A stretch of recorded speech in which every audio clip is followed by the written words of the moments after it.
What up, everybody? Hopefully some people are out there and interested in this slightly different stream tonight. What up, Cougar, Low on Life, and Kai Solus? See you guys all in chat. So we talked about this a little bit in the last few weeks, but we're going to be doing our homebrew building stream starting tonight. So I'm excited. I'm a little, maybe overall it's not the right word, but I'm a little nervous because, like, how the hell am I any authority at all on creating homebrew characters? And I mean, other than the slight stuff we did for Legacy last year, I definitely am not. But that's why I think it's going to be fun, and we're going to be able to work through it together. So long-term plans for this year, collaboratively as a community, we're going to build our own homebrew with all homebrew characters on it. What that homebrew ship's going to look like, what the mechanics are going to be, what the theme's going to be, what we're deciding to do together. I don't know yet because, like I said, we're doing it together. So get those creative brains going because we're gonna come up with something together. It's gonna be fun. What up, Beardy, Rock and Rolla, Nina with the 18-month resub on an 18-month streak. You must do those outside of Monday night because I don't usually see your resub come through, Nina. But 18 months straight is awesome. And then stop. Hammer time. What up, Cyblade as well over on YouTube land. Yeah. So I set up a space on our Discord. Auto resub, is that a thing? I guess you can auto resub, but just not when you're using Prime sub, I guess. It doesn't have, Kai says, one of my favorite sayings, it doesn't have to be perfect. It just needs to start. You got this. Starting is always the hardest thing, right? And you get the momentum going and then it's exciting. Nina's not using the Prime, so that makes sense. All right, Nina. Well, thanks for that. You shouldn't be putting money out of pocket to sub to us. Put it back in your own pocket, Nina. Alpha Ferret's got a 7 streak on the stream watching. Shout outs. I love us. Yeah, fair. That's a fair assessment. For sure. So yeah, if you haven't noticed, I've added a new section on the Discord. You, when you're doing the onboarding, or if you're already on the server, if you go to the top where it says like roles or whatever, there's a new option that says like the Grimoire Homebrew Project. You can click that and it'll reveal a new set of channels, or you can just go into the all channels view and add it yourself if you want to do that. It includes a section where, as a community, we can discuss general things. So that's started earlier. I posted a couple of things and got the discussion started at least. We got a forum where you can submit ideas, be it like character ideas, theme ideas, interactions, rules, something like that, for other people to give input. And I plan to like sort of cultivate. It's like not everything that gets posted there's going to make it, but it should generate discussion, and stuff bubbles to the top and we'll try it out. And then a section for resources. So as we have like the latest JSON, this document we're going to build together will also be like linked there. It will go under resources.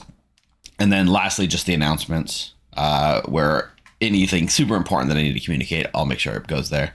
You do have to be a townsfolk. It's one of the few things on our server that requires townsfolk status to post. So once you're on our Discord server, do make sure to react to the rules to show that you've read them, and introduce yourself in the Introduce Yourself channel, and you should get the townsfolk status. Let's see, is the bot working? It is.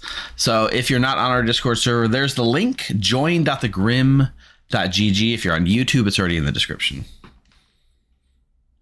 So we'll get started on the stream at the top of the hour. But how's everyone's day been going? Wee.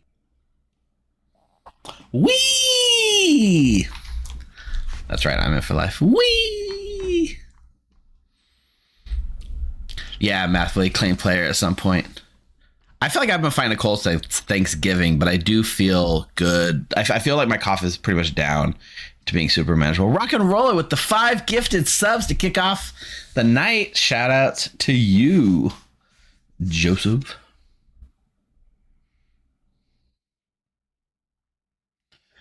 Been a hard work day, and of course, sleeping is hard. But hey, alive and here. Also, Mark in chat, Grizzly. What up, Mark? What up, Sally?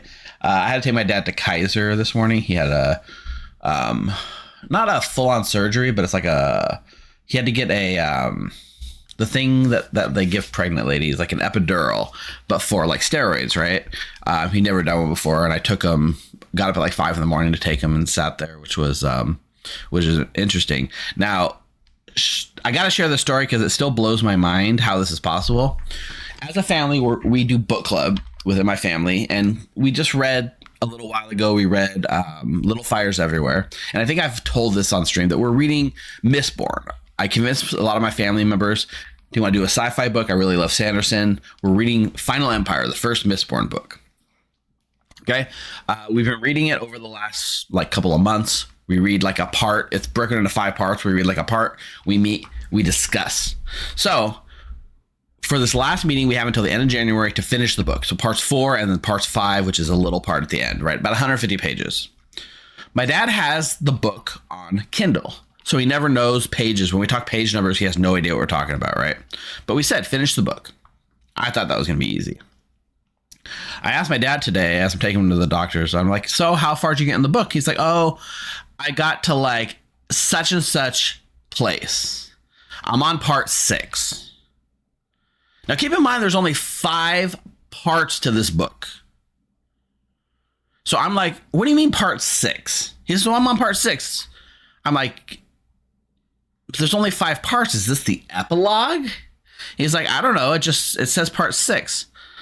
I'm so confused, right? Maybe it's doing something crazy. So I asked him, I said, okay, tell me, what was the last thing you remembered happened? I'm talking about Mistborn Shellfish, the Final Empire, the first book. He says, I don't want to spoil it for anyone that hasn't read it yet, but he says, I just saw part XYZ. And I stopped for a second. And I'm like, but Dad, that's in book 2. And he's like, no, I'm still reading book 1. And I'm like, no, Dad, I'm pretty sure you're talking about book 2. And he's like, no, I bought book 2. It's a separate file on my Kindle. I'm like, I don't think so. Tell me more what you're talking about. And he describes it more. I'm like, Dad, not only are you talking about book 2, you are at the end of book 2. And he's like, no. So I look at his Kindle. I checked it. Yeah, that's right, Steve. He bought the trilogy accidentally. He bought the Mistborn trilogy, not realizing he bought all 3 books. And he got to the end of book 1 and just kept reading. Somehow didn't notice that the book title changed. Somehow didn't notice that it reset to part 1. Somehow didn't notice that like the appendix and everything had happened. Somehow didn't notice that when we were supposed to collaboratively read about 150 pages to finish off this book, he has now read, in addition to the 150 pages, about 600 more pages into book 2. He read 750 pages when we were supposed to read 150 and didn't think to stop and go like, something is off here. Just thought, I'm going to power through. It goes to show how good the book was, that he enjoyed it so much that it didn't feel like a slog. And the story connected so well, he didn't realize that it was anything had happened. So I love you, Dad, but that's got to be one of the craziest mistakes I've ever seen anyone make. So anyways, now he's almost done with book 2. So now he has to go back and remind himself what happened at the end of book 1, because when we go to book club, he doesn't want to spoil it for everyone else that hasn't read book 2 yet. Anyways, that's how my morning was spent. Seeing my dad read the extra 150 pages. And so he's already well on his way to book 3. He's like, so much is clicking for him. He's like, oh, it makes sense now, because at the bottom it said I was only like, when I finished book 1, I was only like, 35% of the way done. Well, yeah, it was the whole trilogy, Dad. Yeah, there's a lot in there, and there's a lot that he still haven't actually really connected yet. I was asking him like about like, have you heard anything about like ruin or preservation or anything like that? And he was like, no. I was like, all right.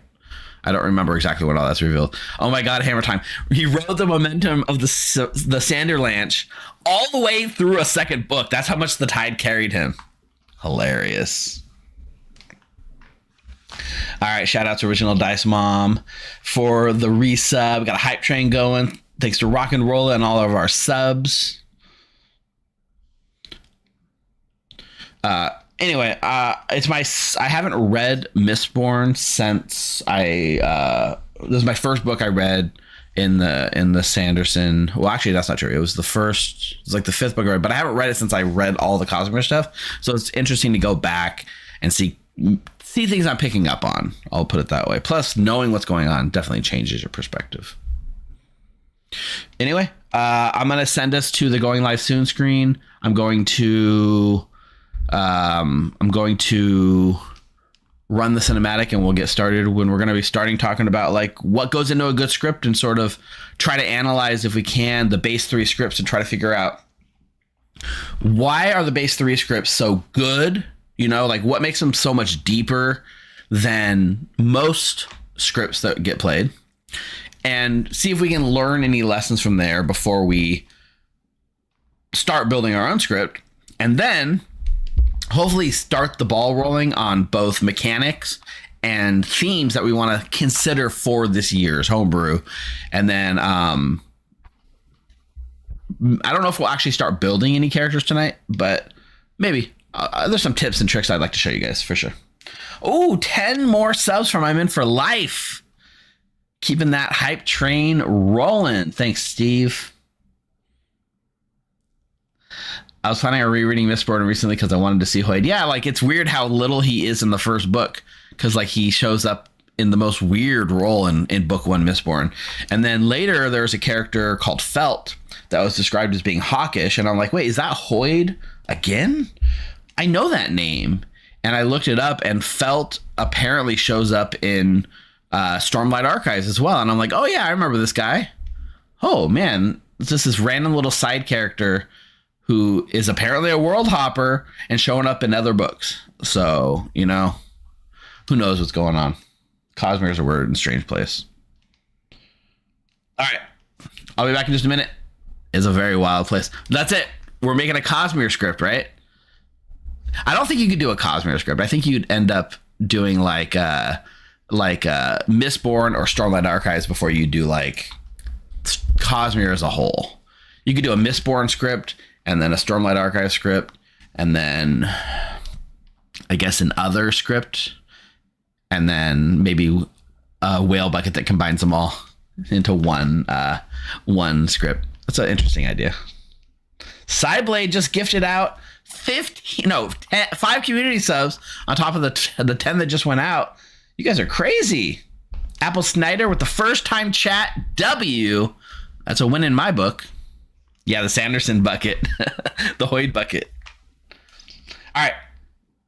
Give me just a minute and we're going to be going live. I just want to start recording and get the cinematic rolling. In a minute.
Hey everyone, welcome to Monday Night Clocktower here at the Grim in what's going to be a slightly different experience, because tonight we are starting our 2026 journey together as we are on the road to building our own homebrew script. Shout outs to everyone that's hanging out with me in chat tonight. Anyone who's interested in homebrew at all, catching this later on VOD. We are not playing games tonight. We are definitely starting with discussion about homebrew scripts and what we're hoping to accomplish this year. So last year, I wanted to do like a year-long project. I had this idea for Legacy Clocktower. And, you know, I came in to that not knowing what we were going to do. But one of the things I had the most fun doing over the course of that year was coming up with like homebrew style tweaks and elements to what we were playing. Whether it was rules like nobody can use private chats, or the laws that like kind of stuck there and we had a long crazy laws that could get you killed for breaking them, or homebrew characters like, you know, the Inquisitor, which lets you see, actually let's talk about the Auditor, right? The Auditor was just, you get to start knowing which demons, if any, are in play. That's pretty cool. Actually, it wasn't even a start knowing, it's just so you know which demons, if any, are in play. It's a fun little homebrew character. We did the Parasite, we did the Scarlet Mother, a couple of unique demons and things like that. So that was my most excited part. The things that interested me the most last year was, hey, what else can we do, right? Let's get the creative juices flowing. We are, as a community, about to head into what I consider a drought of content. We've got a bunch of new characters that just released almost like a couple of years, right? We were getting like weekly character drops. All these new characters entered the game. We had the carousel finally dropped. We had the carousel collection, the streamer stack. All these things dropped, and there was a huge rush to play the new content, right? So many experimental characters. But we have nothing coming for a while other than the Lorics, which are, you know, fun, that kind of tweak the game a little bit. We don't really have anything to kind of keep us interested. Oh, World Cup Shellfish. That's right. The World Cup stuff was also really cool and sort of gave us a little bit of a hint for like what was coming. If you think about the World Cup, essentially the World Cup homebrew rules were kind of Lorics, right? Before Lorics were a thing. So you could re-envision each World Cup rule as a Loric, and it'd be right at home. So what do we do as we're leading into this content? Well, instead of doing another legacy thing, which it's hard for people, if you got to jump on the start and you got to watch it incrementally and it builds on itself. I thought, what else could we do? And I keep going back to the really fun homebrew scripts that we've done. Like, for instance, the Pirates. There's the Pirates one by Gordon. That's a lot of fun. I forget the name. It's like High Season Mutiny, I think it's called. Fall of Rome is obviously a lot of fun. What are some other? There's a couple of other really good homebrew scripts, right? People put a lot of time and effort. Oh, the Nashable, Very Merry Christmas Clocktower, those kind of things. So I started thinking, like, how do you get from point A to point B? The Grim Anniversary script, the Muppet script. Good call outs. How do you get from point A to point B? And it also is interesting because if you think about TPI and Steve Medway and Jams and Ben and everyone who's doing all this play testing, right? They have this idea for what they want a script to be, and then they build it. And when we build scripts, right, when we're building a script, you go to the script builder tool, you start picking characters that are already out there.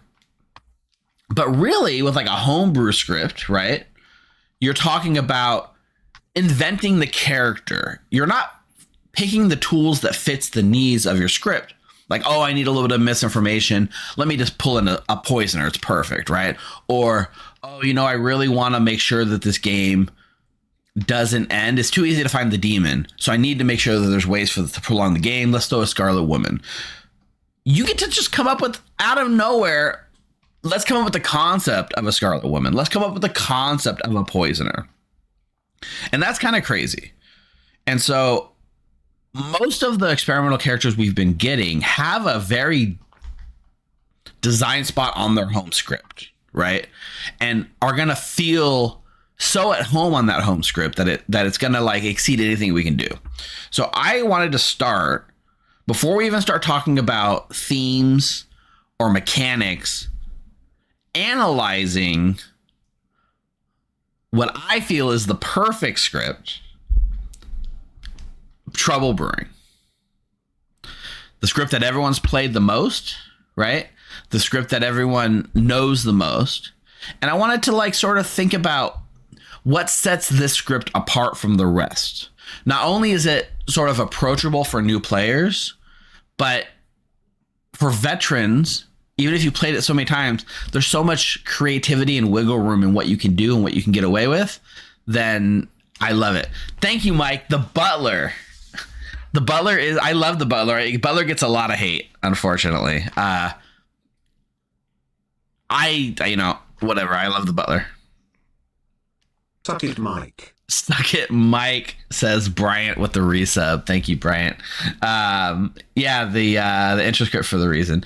But it's an intro script, but it's more than just an intro script. Like, you could just, if Trouble Brewing was all that Clocktower was, it'd still be one of the greatest games of all time, right? Yeah, the bot's working, Mike. So, I like to think about this. When you play like a custom script, you are basically playing Diet Clocktower. And that's not a knock on it, right? There are some great custom scripts, and, you know, I love playing the custom scripts. But like, you're using somebody else's characters and somebody else's tools to try to do something. And when those characters land on their home script, right? We got Garden of Sin, and we got The Tomb, and we got what's the last one I'm missing? There's one more that's coming. I mean, there's the greatest show on Earth, but that's more of a collection of characters. Anyways, these characters interact in very specifically designed ways. And Trouble Brewing, Midnight Oasis, that sounds right.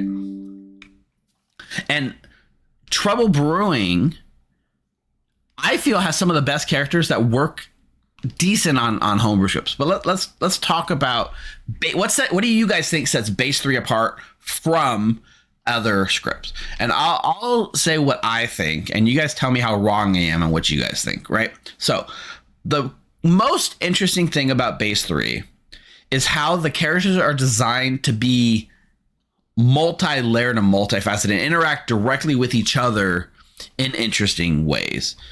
Basically, you come up with a concept for the script, and I would say you can usually boil the base 3 scripts down into like 2 or 3 ideas. And then the characters interact with those ideas in very specific, controlled ways. And then, as a result, interact with each other in a very layered, nuanced way. On top of that, it's usually very important, with some exception, that it is possible for the evil team to bluff every role that could be a good player in some convincing way. And then last but not least, the characters share a cohesive theme, and it kind of makes sense why you can see those characters sort of being together on a script or what is essentially like a story, right? I think those 3 things are the most important thing that sets the base 3 apart. Mostly the first one, right? The characters interacting with each other have been designed to interact with each other specifically and tweak so many times that it works out. Anyways, that's what I think. Let's see what you guys are saying. Singular, straightforward goal from K-Trav. Cohesiveness lets you make so many worlds. I like that, right? Like, you can understand the worlds and the worlds branch, but there's something gluing them together to where you as an advanced player can sort of see how these things branch off into like either this or that, right? This is true or that is true, right? That's important. TB Violet says TB feels the most like an actual town. TB for sure is like the generic town. It's just, in my mind, TB is just the whole basic, it's some town on the edge of some dark forest in some medieval setting in some fantasy world, right? It definitely feels like a fantasy world town to me. Bad Moon Rising has a little bit of that horror element to it, right? With you got the like the zombies and things like that in it.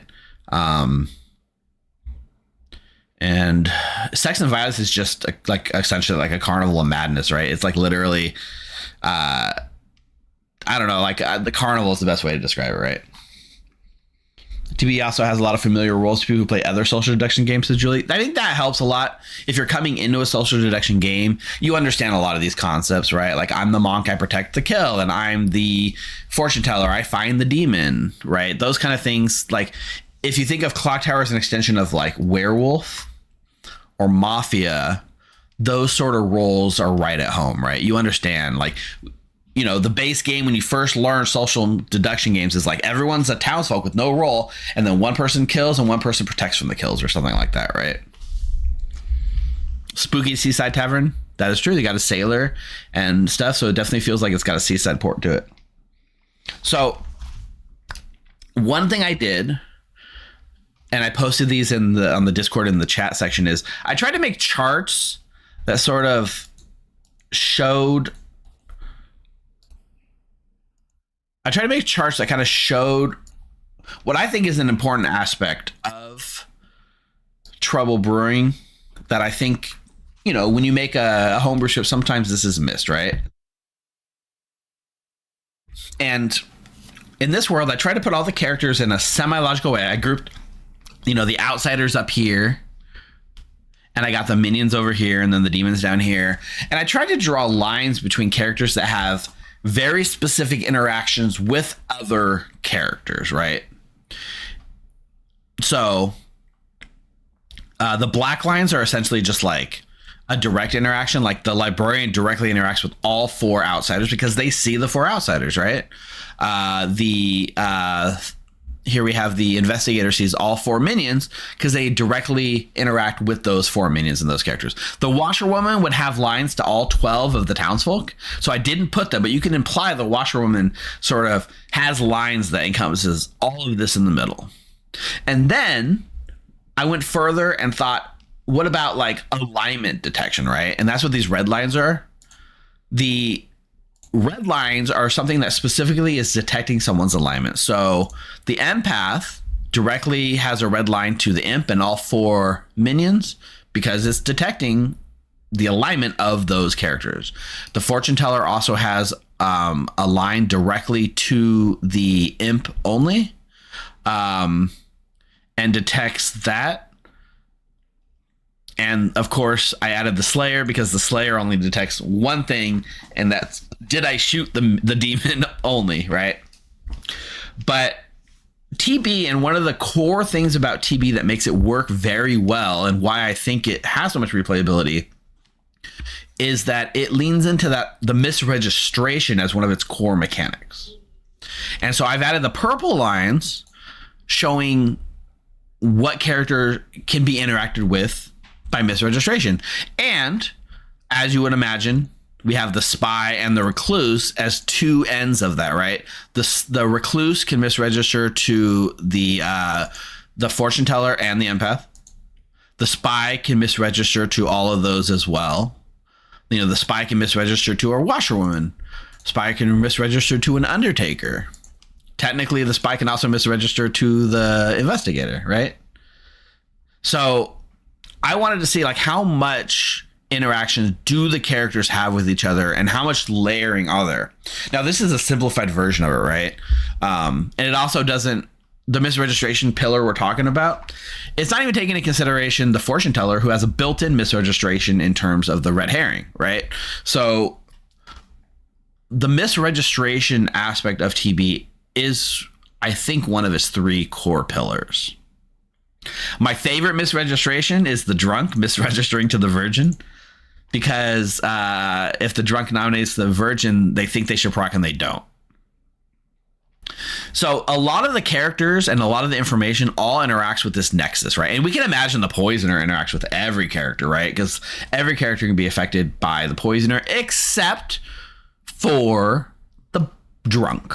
I think the drunk is the only character that is completely non-interactable to the poisoner, right? You poison the drunk, it's the only poison that does nothing on night 1.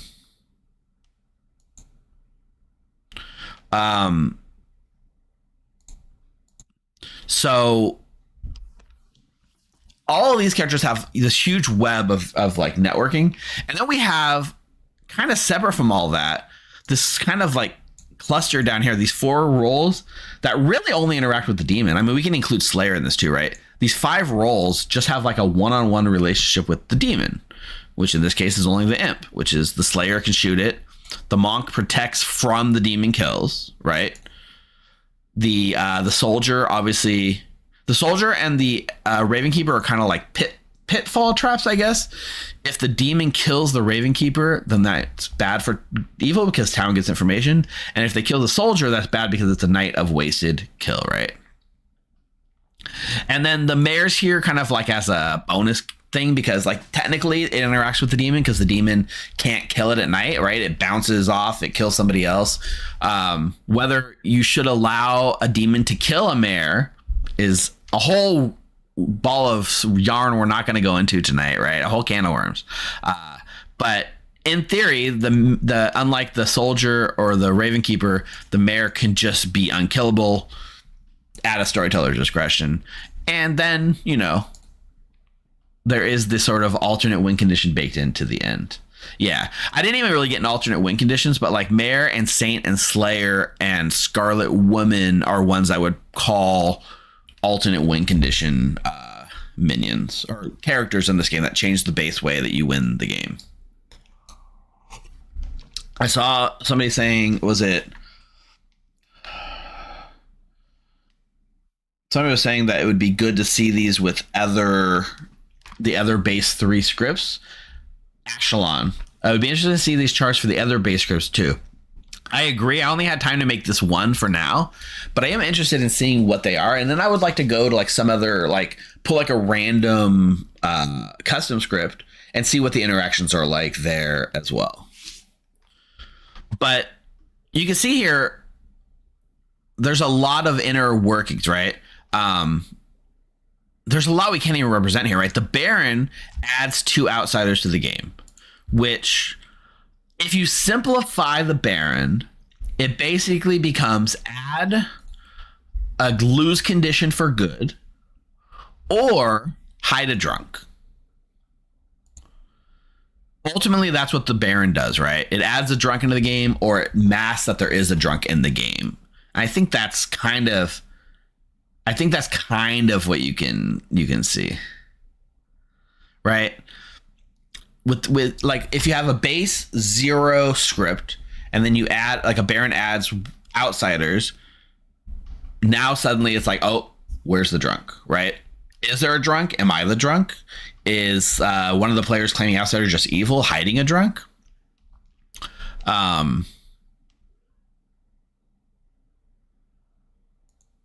My favorite minion, or one of the funnest minions, one of the most freedom of playstyle minions, but it boils down to that, right? The spy is a crazy one, right? Because the spy shows evil every night, exactly what's going on in town, who everybody is, who you should kill, who you shouldn't kill, who you should avoid, who's protecting who. And on top of all that, that wasn't deemed good enough. That was too weak. So they had to go the extra mile to staple on the misregistration aspect of the spy too, right? I feel like if the spy was just the misregistration part, it'd still be minion worthy powers on a script like TB at least. But the spy, seeing the Grim, does something very interesting, which allows for the ability to bluff Undertaker, right? Without the spy as a potential minion, evil can't really bluff Undertaker. It also allows for all of the top 3 roles, right? Well, I mean, investigator, you can, the librarian and watchwoman become theoretically bluffable. And it does the added benefit. I think Tactical Grace just said this. Yeah, it just makes people trust each other less, right? Because If you think it's a spy game, there's no reason to be coy about anything because evil already knows. Assuming you're playing in a meta where the evil can communicate with each other more easily, there's a whole discussion about like online versus offline, how the game was designed to be played versus how it's currently played online, warping things a little bit here. But absolutely, the spy enables so much in the evil side that allows them to bluff most of this stuff, right?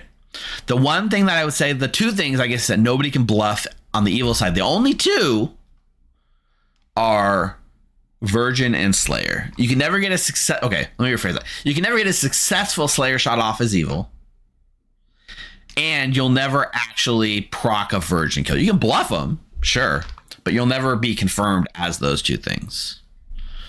And that's why these are super powerful. I mean, the game is first and foremost designed, Steve, for in-person play, right? And everything that sprung up with the online stuff is sort of not how the game was designed and definitely won't be what it's designed for. But I will say, for our purposes, as we're building a homebrew script to be primarily played online this year, we need to keep online sort of first in our mind, you know? Spike and proc Virgin, but it can't go the other way, right? You can never be the confirmed Virgin as evil. So then going back to my concepts, I was starting to think about like, what are the three pillars of TB? And I feel like this is probably kind of the three pillars that I imagined it. One being information and misinformation. TB is all about solving the puzzle of who's poisoned, if anyone, who's drunk, if anyone, and who's lying, because evil's always lying. And then we have the concept of misregistration, which involves not the monk. Wait, why is the monk in misregistration? No, this should be the is it just these two? Fortune teller, recluse, spy. I guess it's just those three, huh? I mean, technically, drunk can kind of be like a misregistration. I'll say this. I actually started with three separate pillars and I renamed them because I was realizing how off my three pillars were. But it's wild to me that I think of misregistration as being such an important part of TB. And yet it's really encompassed by three characters, one of which is an outsider that can't actually be in there, right?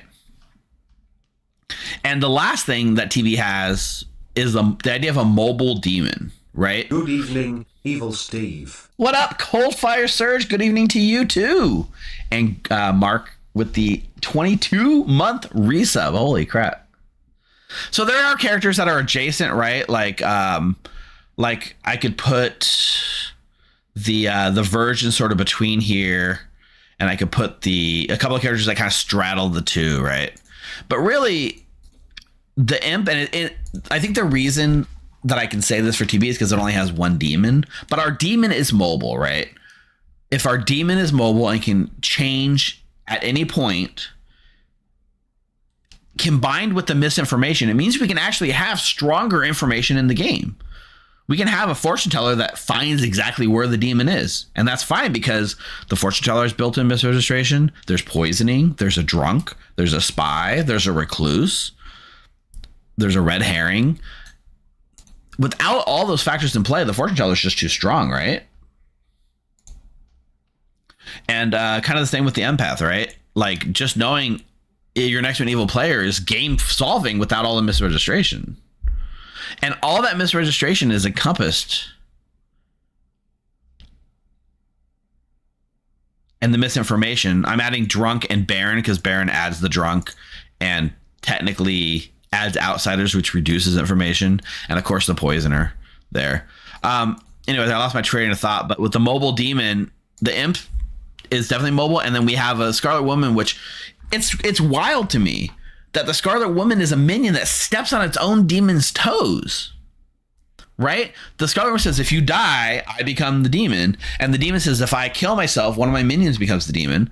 If you have a Scarlet Woman in play and the demon kills himself to Star Pass, you have to go to the Scarlet Woman. The rules say the Scarlet Woman becomes the demon. There is no star passing over the Scarlet Woman to the Baron or anything. It's so crazy that the minion can step on the demon's toes that much and still work. And that's because, right? That's because the idea of the mobile demon is one of the core concepts to TB. And then we have, I don't know, I think people talking about alternate win conditions. I'm not sure if TB has an alternate win condition as a pillar. It definitely has an alternate win condition, right? But I feel like all the base 3 scripts do have some sort of alternate win condition, right? TB has the Saint, it has the Slayer, it has the Mare. Those are the 3 alternate win conditions, right? Technically, I would lump the Scarlet Woman in because if you execute the demon, the game doesn't end. So that's an alternate win condition for evil, sort of, if you squint your eyes a little bit. Bad Moon Rising has the Mastermind, which makes the days go an extra day if the demon is killed, right? We have a Zombul that sort of executing the demon also doesn't end the game. So it's kind of one of those deals. Are those the only 2 on BMR? I don't know if Townsfolk has any. What am I missing? What am I missing on BMR? S&V has the Vortox. You don't execute, you die. The Evil Twin, the game can't end as long as the Evil Twin's alive. It has... I guess the Witch isn't really an alternate win condition, right? It has...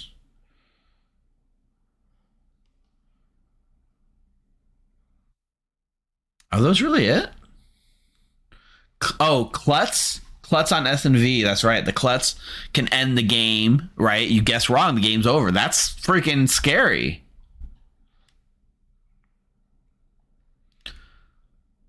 Zash also timed in with the Klutz. I can't believe I missed the Klutz every once.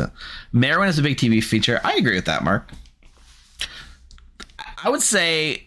because it's an introductory script, one of the things TV does really well is introduce the idea of social roles, kind of like the mayor and the butler to an extent. Like, if you trust me that I am the mayor, we will win. Right? But it takes a lot of trust from town to do something like that. Best alternate win condition, Slayer shooting a demon. Yeah. One of the most exciting. So I feel like every good script will have some form of an alternate win condition baked in. So something to keep in mind that we should also start thinking of alternate win conditions, but like not a lot, right? 1 or 2 or maybe 3 if you're really pushing it. If you trust on the mayor and I'm not the drunk and there's no alive poisoner and yeah, all those things, then we can win. Yeah. 1 to 500, Joseph, you're crazy. I think it's 50-50. I think evil mayors versus good mayors is closer to 50-50. You guys tell me if I'm wrong. So these are the 3 pillars. Now I try to do something similar with the other scripts, right? Just in my brain. Like the pillars of BMR are, right, why are people dying at night? Why are people dying or not dying at night? Why are people dying or not dying to execution? And then the third pillar is, what's the third pillar BMR? I feel like it just has 2 pillars, right? Why are people dying at night? Why are people dying in the day or not? Yeah, death is info. That's all. And that's a core concept that works very well. It's also the reason why BMR characters have the hardest time making their way into homebrew scripts, because the characters are designed to work with each other very well, but they don't plug and play into like other types of games, right? You can't really plug and play somebody like the Gambler into Trouble Brewing, right? If I died at night and there's only 1 death at night, well, now we know why, right? It's not that cut and dry. But you got to think about the characters are designed in BMR so closely to work together that finding a home for a BMR character on a custom script is very hard. Like Professor is so crazy. It's only ever balanced by the fact that there's a Shabaloth on the script, which also is also balanced by the fact that you, if you're a professor, you resonate too, or people don't trust you, right?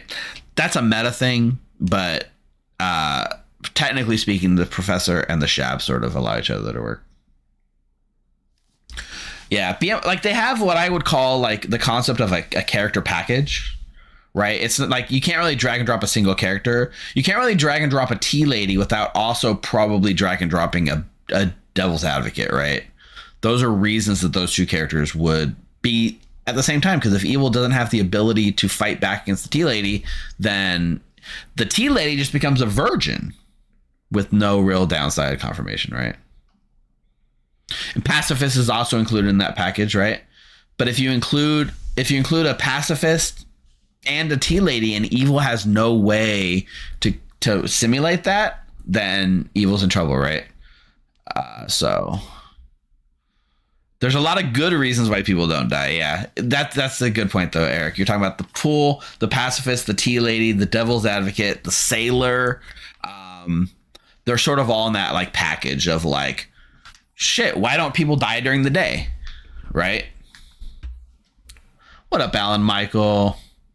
And in TB, a package I would consider would be like, what's a good package? Like, I think the TB characters stand alone a lot better, but like, I kind of consider Spy Undertaker a package to an extent. I kind of consider Recluse, Empath, Fortune Teller a package. Like, you need the misregistration of fortune of those characters to really make the characters work. I think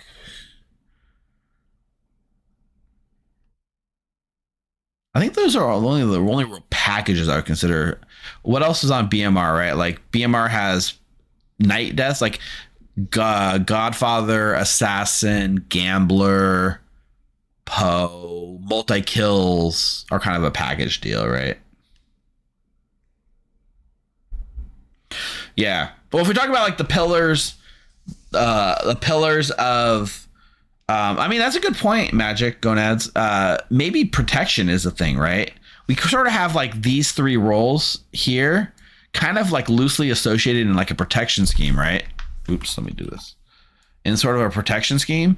And like not all scripts have a way to protect from the kill, right? Like BMR does, but like S&V, there's no night protections, right?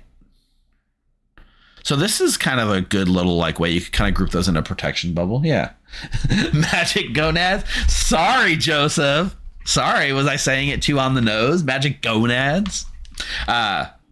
Great name, by the way.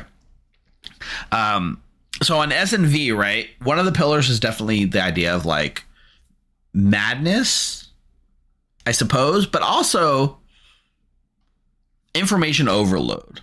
There's so much information that comes in that, as designed, wink wink nudge nudge, it's supposed to be too much to parse. You're not really supposed to be able to like put all of the data from S&V into your brain and spit out like a correct answer. Online, maybe that's not true, but as designed in person, I think that's probably the truth. SV is the best rolling a Savant, right? Savant's crazy roll, right? Just learn two things. One of them's true, one of them's bullshit, right? That's a great character. But SMV also has sort of what I call like a nomination package, which is like Town Crier combined with Flower Girl combined with Witch, right? You want people to nominate so you can get information, but you have to be careful nominating because of Witch.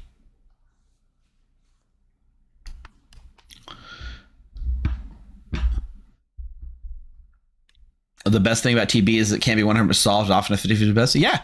And whatever script we end up making together, I think there has to be a huge room for social plays and social characters over just mechanical reasons. Like, I don't have a mechanical way to know that they're evil. Great.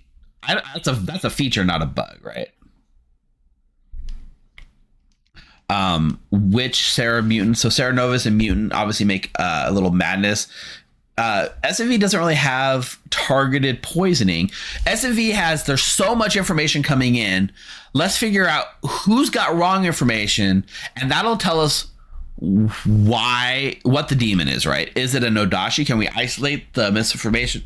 The 2 people? Great, it's a Nodashi. Oh, is everyone just getting bullshit? Great, it's a Vortox. Let's solve for that. If we know everything's false, then the Vortox kind of shows itself there, right? We got the Fangu, right? Is there an extra outsider in play, or outsiders being quiet or not? Boom. Let's start hunting outsiders, right? Let's start hunting people that are not necessarily the demon. And then, God, what's the last demon on SMV? Oh my God. What did I said Fangu. I said Nodashi. I said Vortox. Oh, the Vigor Mortis. How did I forget the Vigor Mortis? Thank you, Violet. Which is very interesting too, because it is one of the only demons where it is targeted misinformation backed up with evil power staying in play, right? And gives doubt. Like between the Fangu and the Vigor Mortis, there's reasons on SMV where dying at night doesn't automatically prove you're good. On BMR and on on TB, dying at night usually indicates you're probably good. I mean, star pass aside, right? So no one's ever put Vig in a bag, Joseph. I agree. No. I mean, Vig requires you to kill your own minions, which takes votes out of play, and it reduces the outsider count, which means there's more townsfolk in play. It's got the deck stacked against it a little bit. I agree. But it's pretty powerful. Anyway, I try to categorize these things into these 2 charts. Are these useful or are they not? I don't know. But I do find it very interesting. And so I think it's important that everyone's able to simulate something, right? Like, evil should be able to bluff convincingly in some way a good roll, right? Think about assassin gambler. It doesn't sound like they're connected, right? But I can easily self-assassin kill and bluff that I was gambler. And I gambled somebody as something and they lied to me. That's powerful. Godfather does similar stuff, right? DA allows you to bluff pacifist or T-Lady, right? That's the only way those can happen. I'll tell you the one I have the hardest minion categorizing, right? Because I started thinking, like, if you can take the base 3 scripts, and if you can figure out what are the 2 or 3 pillars of that script, the minions fall pretty nicely into those buckets, right? So let me ask you this. Given that we've talked about how like SMV is like information overload, why is the misinformation where it is, and sort of voting package, what does the evil twin accomplish? Right? Like, it's not really it kind of closest to madness, right? It's closest to madness in that 2 players are going to be double claiming each other and lying about their information, right? Twin stops the game ending. It is a game ending, but like, I don't consider the game ending to be like a pillar of S&V, right? Distrusting the good player taking up oxygen, it causes people to not be executed. Demon safety. Yeah. Alternative win condition is for sure in there. But I don't think any of the things that we said don't really, I mean, outside of like loudness, misinformation, and information overload, I don't really feel like most of the things we're saying really fit into the pillar. So that's why it kind of stumped me, right? I was like, man, Evil Twin doesn't really fit into those pillars, but it's a great minion. I love it. It's also one that it's probably the minion that causes the most bad feelings in my experience. When people get good twin and they become the good twin to an evil twin, there are some people that don't take it very well, right? And it can be like, I don't want to say soul crushing, but some people just, I've had people where I will not make them the good twin because I know that they will not have a good time. Harsh the vibes. That's a good way of putting it, Joseph. It's madness, but it's definitely misinformation. Social misinformation, Renar says, yeah. Gaslighting a character. Yeah, it's the hardest social media and they really hard on some people. Beardy says, yeah, I know. Yeah, I agree. I agree with that. So maybe we don't put characters that fit that on, but I mean, I've always loved being it, right? I've always loved being it. What up, Marslin? We are talking right now. We're just doing a deep dive and discussing script building concepts. And right now we're just picking apart the base 3 scripts and discussing what makes the base 3 so much better than the rest of the scripts, right?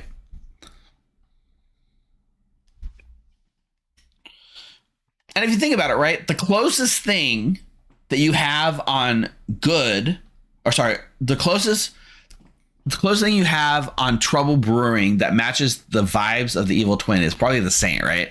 A new player gets the Saint and maybe they don't have a good time. But there's not another player vocally telling people why. It doesn't become like a one-on-one. I guess that's what you can think, right? The Evil Twin creates a one-on-one situation where 2 players are forced to be at odds with each other by design. And there's not a lot other than that really causes that situation. So that's a little unfortunate. Butler's hated by many, yeah. That's true, Beardy. Games can end without ever having to execute the Saint. The Evil Twin has to be solved. That, I guess that's what takes it up a notch, right? So if we think about all of that, we go back to this idea that like when you're building a custom script, right? When I open like the Blood in the Clocktower script tool, I'm like, okay, maybe I pick a few demons and I'm like, oh, I'm gonna start with some demons, right? Let's say I want to build. What's my demon package, right? I want to build like a Fangu, but then I also want the potential for there to be like an Oho, and then I like the poisoning hint of a Puka. I always say Puka, but I'm pretty sure it's Puka. And then maybe I really want people to be really conscious of what people are saying, so I'm gonna throw a Yagababa, right? Let's just say I'm building a script and this is what I picked. I just kind of picked 4 demons, right? What you do now is you start backfilling this. Okay, what's going to interact good with a Pucka, right? We have a poisoning in play. So we probably avoid poisoner, right? Because we already got poison coming from the demon. Do you want like an on-demand poison from the minion too? It's kind of redundant in a way. But you go and you just have a preset. Like, these are the characters I get to choose from, right? Well, geez, what's going to actually help my demons? Okay, well, we have a Fangu, so we don't want a Mazephalis because that creates 2 evils. We can do a Goblin as an alternate win condition for our script. That's fun. Oh, let's make people scared of the nomination process. Let's just do a Fearmonger, right? You're looking at the tools that are there, and you're finding the best tool that fits the shape. You know that meme where like, what goes in the square hole? Oh, it's the square peg. What goes in the circle? That's right, it's the square peg. Like, you know what I mean? Like, you're picking the tools that exist and you're putting in the holes. Taking off the shackles allows you to start saying, okay, it's not that I need to look at the minions that are available and pair it with the characters I have. It's what character can I dream up that fits my specific need, which is so much fun, but also so much work. The original pronunciation, the Pucka. I like Puka. Who's with me? Puka Revolution. But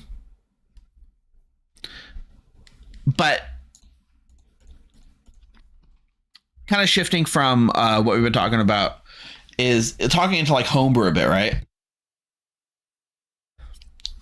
If we're building a script with homebrew characters, we're not constrained by what's already been given to us, right? We have the entirety of our imaginations to play with.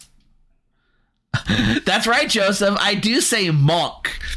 Okay, what's wrong with monk?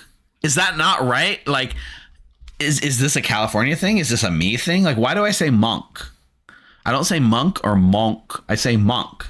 But is that not right? Like the monk? What's wrong with that? It sounds weird. I don't know. Monk. Monk. Monk. So instead of monk, it should be monk. Like I should do that low like you, the monk. Like a monkfish. Puka. That's true, Rob. Everyone has an accent. Fine. I just think it's funny that the monk thing comes back to bite me so much. And it's not like I'm consciously thinking about how I say it. I'm just saying it, right? The monk. So, where was I before you guys distracted me? I'm acting unk. Okay. Yeah, so we have our entire imagination to play with, right? It's no longer like, which minion best fits this need? It's like, hey, what need do I need to fill? Let's make an ability that matches it, right? So, I imagine, and I'm not an expert on homebrew building, but I would imagine that you can approach this in two different ways. Method A, theme first. In method A, we would pick, let me make this a little bigger, right? We would make a theme and we'd say, all right, we're going to make a Slay the Spire themed script, right? Oh, I love Slay the Spire. That's great. Let's make a script based on Slay the Spire. What works? Okay, well, let's think about the demons, right? The demons are probably the end act bosses. There's 9 act bosses. Let's pick 4 of the end act bosses and let's make them into characters. So we start with theme, right? So God, what are the twins? You know what I'm talking about? The Donu, and whatever the other one guy's name is, right? Think of that right off the bat. A demon pair, 2 people that are their demons splitting duties. That sounds like I got a theme right there. The time eater. Time eater is a great one, right? The heart. Hell yeah, let's talk, right? Donu Deka, there we go. We got the time eaters, the heart. Great. And then, just to kind of round it off, right? Like let's say what's a fun, iconic the slime boss. I forget the slime boss. Slime Crush, yeah, whatever his name is, right? Let's just say that we can start saying, that's cool, right? Maybe this is like 2 demons. Maybe +1 demon in the bag. Time Eater, right? Maybe Time Eater interacts with like limits, nominations. So there's a certain amount of nominations in each day. Cool. Now we got the heart, right? Like the heart, I don't know, all around badass. Actually, thinking about the heart, not much comes to mind. The heartbeat thing where like every time you do something at night, you have the chance to get hurt. I don't know. And the slime boss, right? Like the slime boss maybe starts with 0 minions and splits into smaller demons when executed. Something like that, right? But the idea is, you get the idea, right? Like you're starting with a theme, and before we even start thinking about mechanics, we're thinking about fun things, right? Minions, right? Our minions are probably the elites, right? So you take the elites that are in the game and we pick ones that seem fun, and then we take mechanics. The hardest thing I would think, if we're really going down this, because now that I'm going down it, I'm actually getting excited. The townsfolk, right? What do you do for townsfolk in Slay the Spire? Right? You could do like the cards as townsfolk.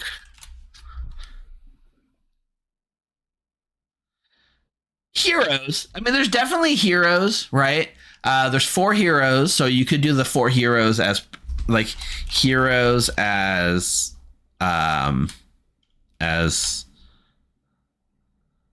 as townsfolk, right? You could do, right, different builds of, I mean, there's like, right, maybe characters from the universe, right? Like you could be the shopkeep. You could be, oh, what's the whale's name? Meow. There we go. Meowsifer knows it. Meow, right? I call it shopkeep, but like the vendor, right? There are characters that show up in events, right? Like the gambler guy that like runs the wheel spins or does the card games or things like that, right? But you start getting excited, right? You start saying, okay, how could you take this theme and start doing this? Now, is this balanced? Who knows? Probably not, right? We just came up with some really fun ideas. We didn't really think about balance, but we got excited based on the theming first, and then we started coming up with like characters to represent these things. Then we started diving down, right? It's kind of like a top-down approach, I think, right? Let's start at the top of the theme, and then let's start figuring out our demons and our minions and our townsfolk, and then this. Let me ask this. Now that we've talked about this, and if you like Slay the Spire, maybe this excites you as much as it just excited me. Slay the Spire 2 does come out this year, so there is some synergy with doing a Slay the Spire theme script in that we could, be working on it when Slay the Spire 2 drops, and we could integrate some of the Slay the Spire 2 characters in. Regardless, let me ask you this.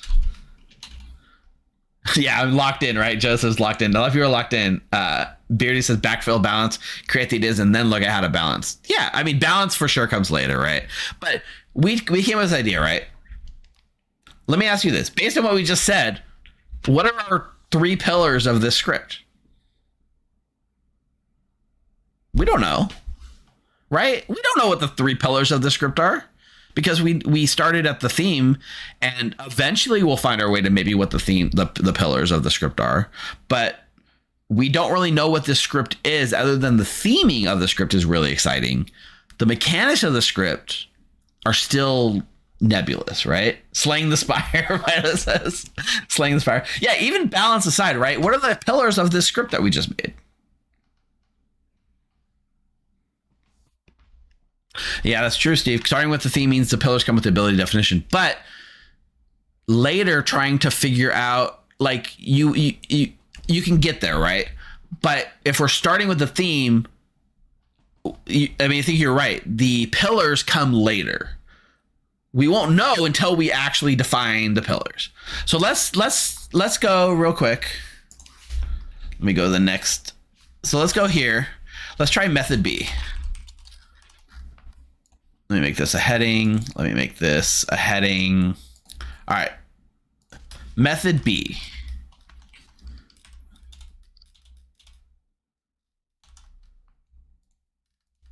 I'm going to call this mechanics first. The Spire is the demon. Oh, wow. So let's think about what happens if you make a script with mechanics first instead of theme first.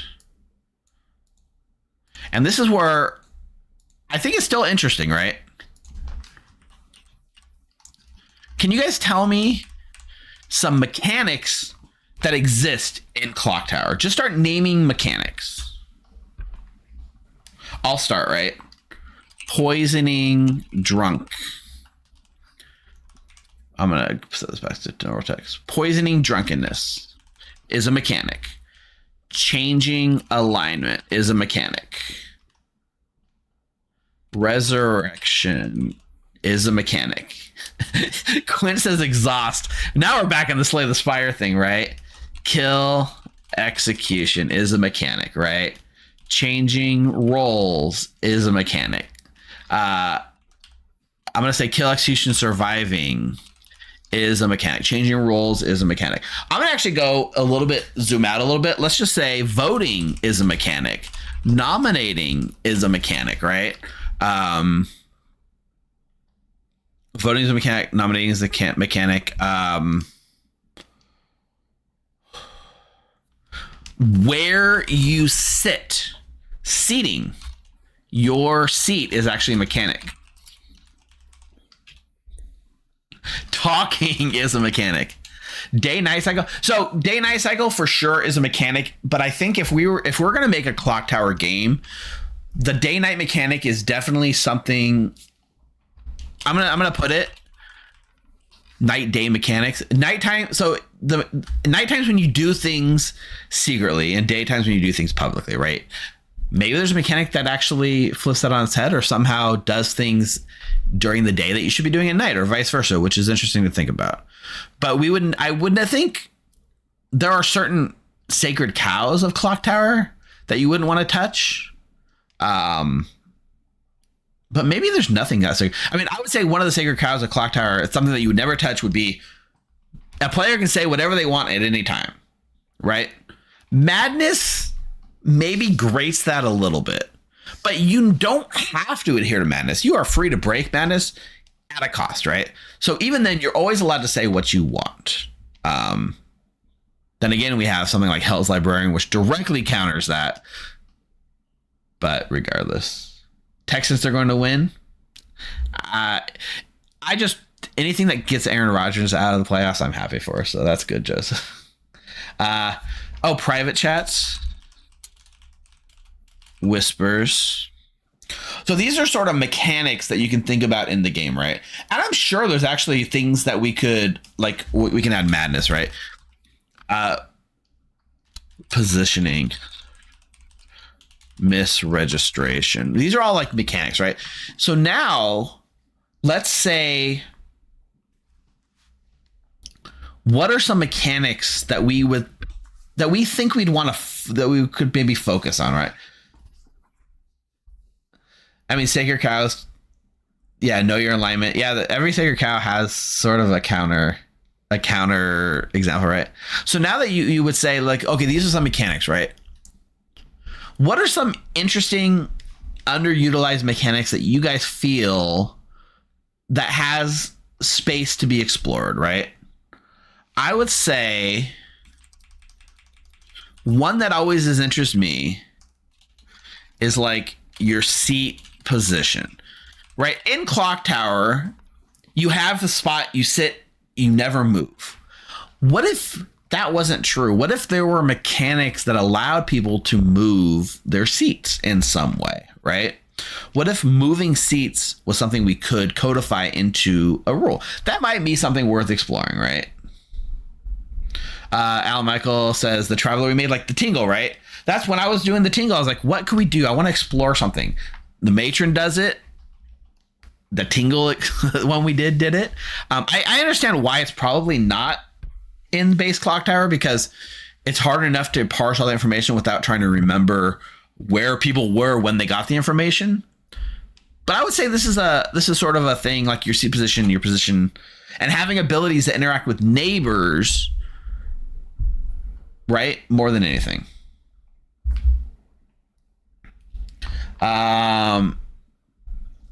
Yeah, a little bit with Lord of Typhon and Matron. That is true, Steve.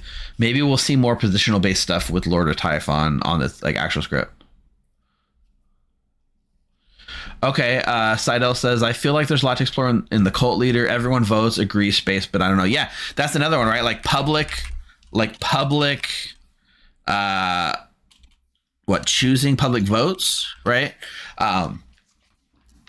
In that type of shenanigans, like the shenanigan in there is like people, you have to do it publicly, right? We do something during the day. Who thinks that this should happen? Raise your hand, right?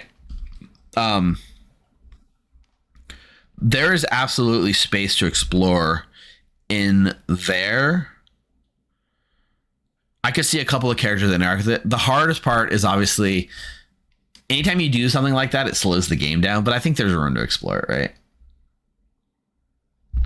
right?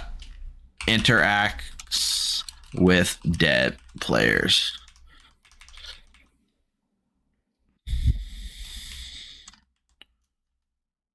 I'm not gonna do this. So now I would say this is more of a bottom-up approach, right? Now we're looking at the mechanics of Clock Tower, and then it's like, okay, now maybe we pick a few of these. Let's say your seat position, just as an example, right? Just like the Slay Spire off the top. The seat position, voting, and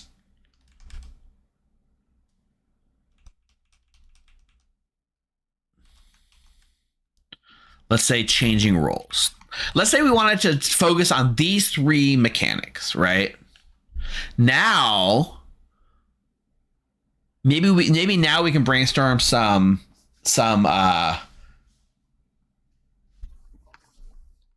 powers that fit these kind of pillars, right? So, does anyone have? Oh, Sideblade, you're onto something, right? Which is like we're going back to the Slay the Spire thing, which is maybe it's best to flip it so that the heroes are the demons and the minions and stuff, the townsfolk are like enemies in the game, right? That's an interesting idea. I had a similar thought when I was brainstorming a Lord of the Rings script where the Frodo and such were the demons and the good guys were the evil team. Anyway, let's stay on track, right? Let's stay focused on this. So between like seat position, voting, changing rules, does anyone have any cool ideas for like powers that you would like to see? There's something you've always wanted to see, right? Like, how about each night star switch 2 players seats, right? Boom. At night, pick 2 players, they switch seats.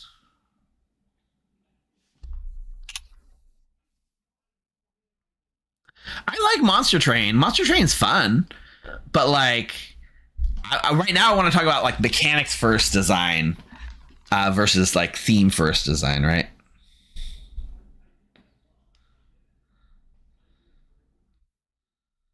How about like how about this? Each night star switch 2 players roles. I mean, that sounds like an interesting power, right? You two, you're swapped. Would that be a good thing or an evil thing? I don't know.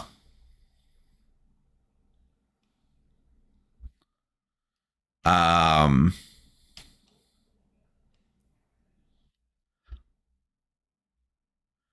what's an interesting voting one? Like, if I think about voting, right, we have like the thief and the bureaucrat both affect voting.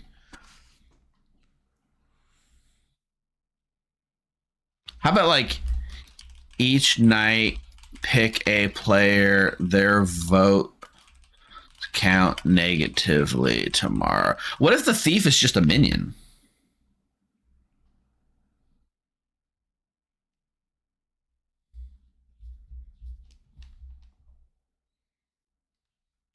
Uh, Another voting, like a voting minion that already exists is like Organ Grinder, right? Organ Grinder would be good on a script like this.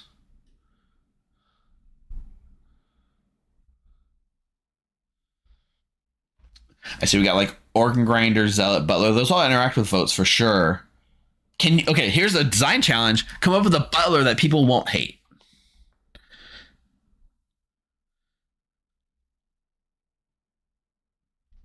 So confirm, Rob says only 1 vote per player per day, no minimum vote to be executed. Would you, so I mean, that's an interesting idea, right? Now, would you consider that let's just say that, right? Each player may only vote once per day. Let's just write that for a minute. We're not going to consider where it goes. Let's just put that down. That's interesting, right? Whether that's a demon that's known to be in play or it's like an outsider or a minion that is in play that causes that. That's interesting. Dead players have unlimited votes. Now we're going wild.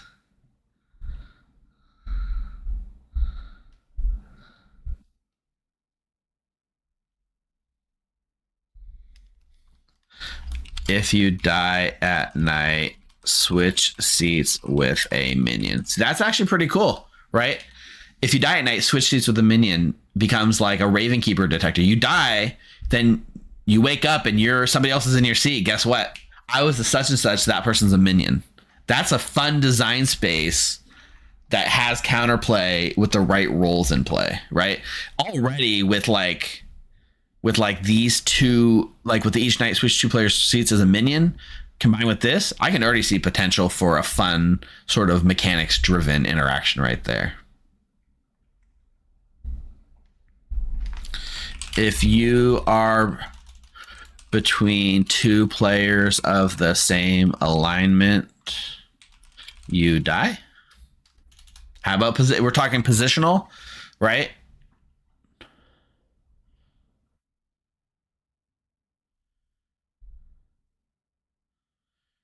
I keep going back to like some kind of execution thing, like, oh, it's cannibal, right? You get the power of the person that was executed.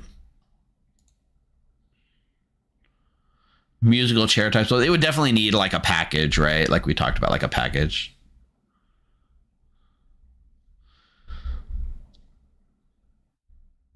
Um,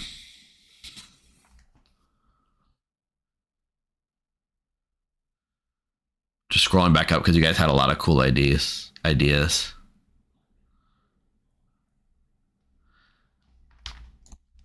Once you raise your hand on a vote, you cannot put it down. Do you see this as being like an outsider type thing, right? Once you raise your hand on a vote, you can't put it down. You can't just do the kind of thing where you look around and then you kind of go, heh, heh, heh, like, right? Once you put that hand up, your hand is like up for the vote. That's fun.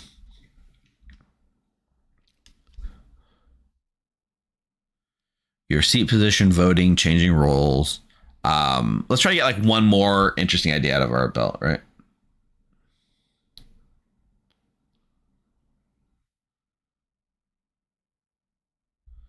All right, I'm gonna do that. JFam, I like that one. Once per game, choose a player.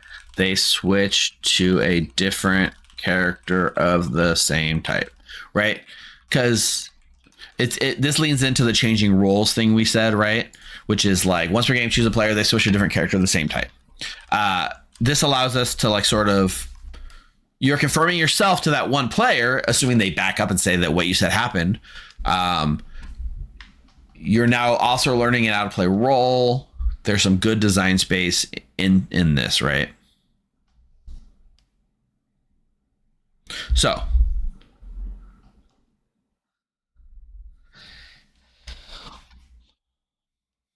each night, yeah. Well, I think this is a good thought process for like mechanics, right? So now we don't really have a theme. We don't know what the hell our script is about. What theme even is this? But we do know what our pillars are. Our pillars are seat positioning, voting, and changing roles being important.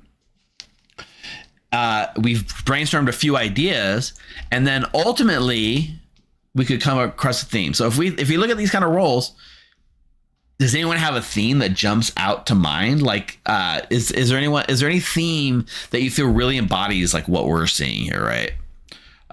Seat position, voting, changing roles. It almost feels like election-y to me, right? It almost feels like your seat position is kind of like where you live in the district and where, what district you live in, where your vote counts.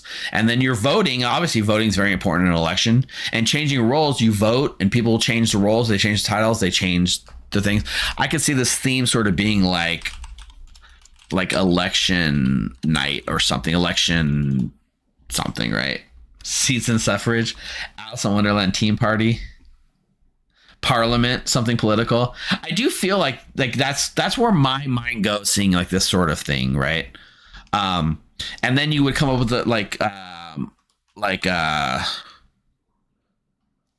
let's just call it like Super Tuesday or something, right? Like, we'll call it Super Tuesday as like an election type thing.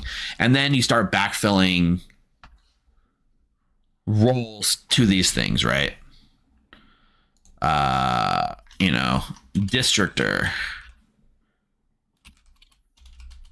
Each night switch 2 player seats, right? A districtor is somebody that draws districts, right? I'm assuming that's what a districtor is. I don't know. So being able to switch where the player seats are, now that makes sense that you are now the districtor. You can gerrymander things. I'm going to put in one more, right?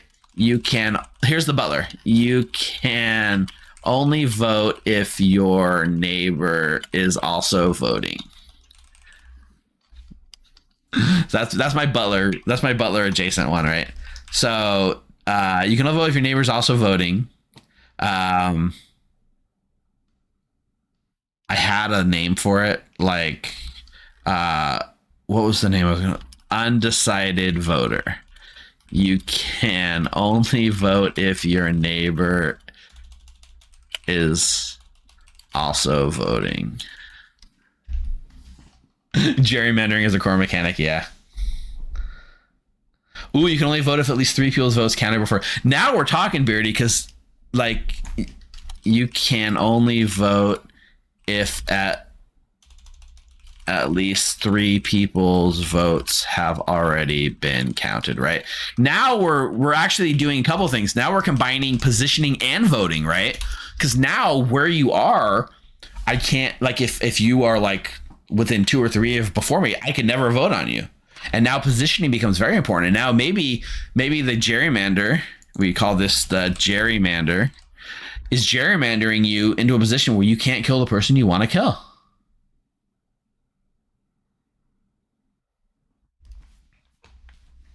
Yeah, I mean, let's not get bogged down in specifics, right? But the idea is there, right? The idea of like positioning and voting being important, right?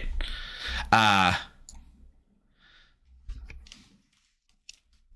then, you know, what would be like a good demon for like a theme for a demon for like a kind of like dictator, right? Like messes, you know, there's no election. If XXXX, there's no election, there's no votes, something, right? You get the idea, right? That like dictator, like basically there's no more elections, right? There's no more votes. Like it's almost like a reverse.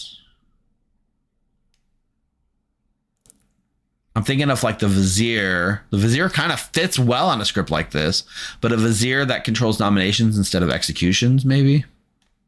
Hanging Chad. Oh my god.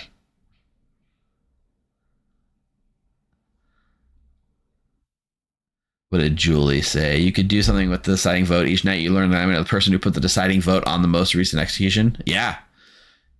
I feel like that's hard to track as a storyteller in person, but I do love the design space, right? Of like the deciding vote, right? Each night learn the alignment of the person who put the most, like, we'd have to define what is the deciding vote, right? If you're just the one vote that tipped it over the edge, or is it like the last vote on someone, right? What if it was like, what if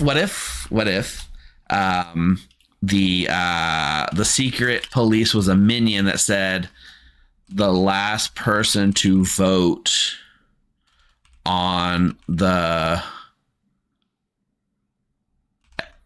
day's execution dies. Each night, the last person to vote on the day's execution dies. How about that for a design space, right? Like now voting is scary. You're scared to vote at the end of a vote. Oh God, I don't want to die. I don't want to be the last vote. Why'd you drop your hand? I don't want to die. You know, like the ability to like make people scared to vote is essentially the idea, right?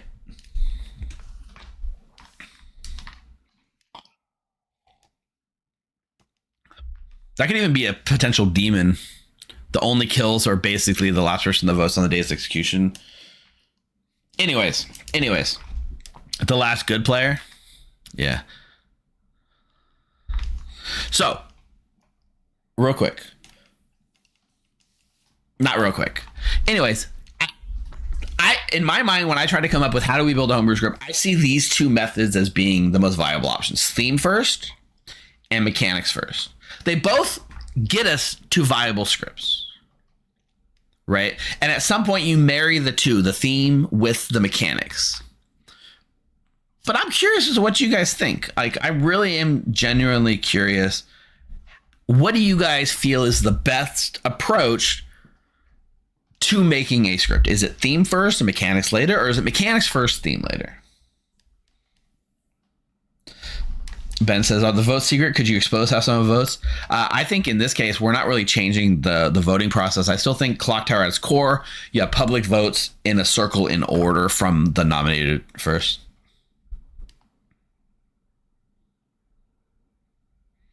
I see Mark saying mechanics are the best approach. Make it like people see, this is what I find really, really fun and interesting, right? Like I thought about this as like a small thought experiment. Like, let's just come up with some mechanics and then see what you guys come up with. You guys are so into it that you guys want to keep building characters and ideas and stuff. And I think that's cool. I think that's fun. When we were doing the Slay the Spire first, we had people pitching fun ideas for Slay the Spire, right? Make the heroes the demons. Do the Spire is the demon. It's a single demon. It's the Spire. And then now that we're on this, we're making characters. It's fun, right?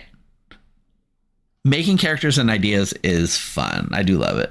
Benji, I have no idea. Yeah, we're just kind of, Benji, what we're talking about is theory crafting the concept of building a homebrew script, because again, let's go back to set what we're really talking about all this for, right? Our goal this year, before the end of this year is out, as a community, with like me running streams, maybe like once a month, all the forum time we're going to put together, we want to collaboratively come up with a homebrew from scratch to help fill the void that we're going to feel this year with the lack of like new Clocktower stuff coming. So as a community, we'd like to build a homebrew script. Now, here's how I imagine this is going to go. Like, whether we go with a theme first approach or a mechanics first approach, here's where I feel we'll probably start with like making a handful of characters. We're probably going to make like maybe 3-4 characters from scratch. And then we're going to fill the script with existing characters, right? Oh, we're gonna put a fortune teller or an empath or this or that, kind of like filling the gap. If we're doing the positional script, we'll probably put an empath. That's a positional character. Eventually, the empath will need to be replaced with something else, but it does fill that need temporarily, right? So every month we'll probably work on a few new characters. I don't think every stream will be all making characters. I think a lot of the character building will happen off stream or on bonus streams. I imagine a lot of times we'll like start our stream by like playing the most recent version of the homebrew script, talking about playtests that happened that week, and then after we see a game of it, maybe we go back and we talk about what worked, what didn't, and change or add new characters after a game, right?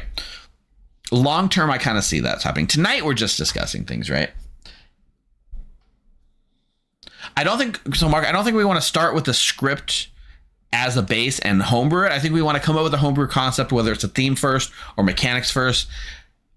Probably come up with like 3 or 4 solid ideas for characters, and then fill the rest of the script with existing characters, and sort of add more and more homebrew until by the end of the year we are at full homebrew.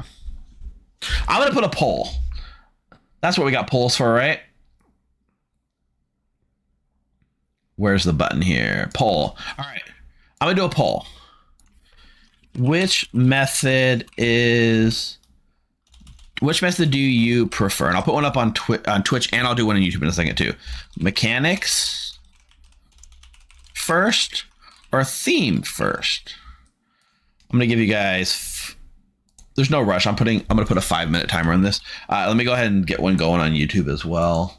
It'll just take me a second to load up the panel. First? No, shut up, Steve. Poll. All right. Which method do you prefer? Mechanics first or theme first? Whatever option we pick, I doubt we're getting much tonight, right? I doubt we're going to get necessarily a lot of either one in tonight. Maybe a little bit. So, I mean, that's true, Julie. Like if we go theme first, then, well, if we go theme first, then what we would probably spend the rest of the night talking about is themes. and themes that we find could be interesting. And I don't even think we necessarily need to pick one, but like, for instance, on the Discord, right? If you go to join.thegrim.gg, if you're not on our Discord yet, I've created a new section for this homebrew project. Make sure when you go in, either view all channels and add it to your channel list, or on the onboarding, choose the homebrew project role. Or not role, but the Homebrew Project channels, and it'll add it. There's a section where people can submit their own ideas to, right? So if we decide we're going to go theme first, then I would expect we'll probably post some themes, talk about some themes, brainstorm what some of those themes might look like, and then maybe collaboratively vote on what we'd want to do. Thanks, Merrick. I'm excited for this. It's going to be a year-long project, right? We're not, like we said earlier, right? It's just taking that first step is sometimes the hardest thing. So that's what we're doing tonight together, right? We're never going to get everyone to agree on a theme. And ultimately, at the end of the day, I get to choose what theme we're doing, right? But I'm not going to just like force a theme on people. I'm not going to be like, I like this, but everyone else hates it. I'm not going to do it.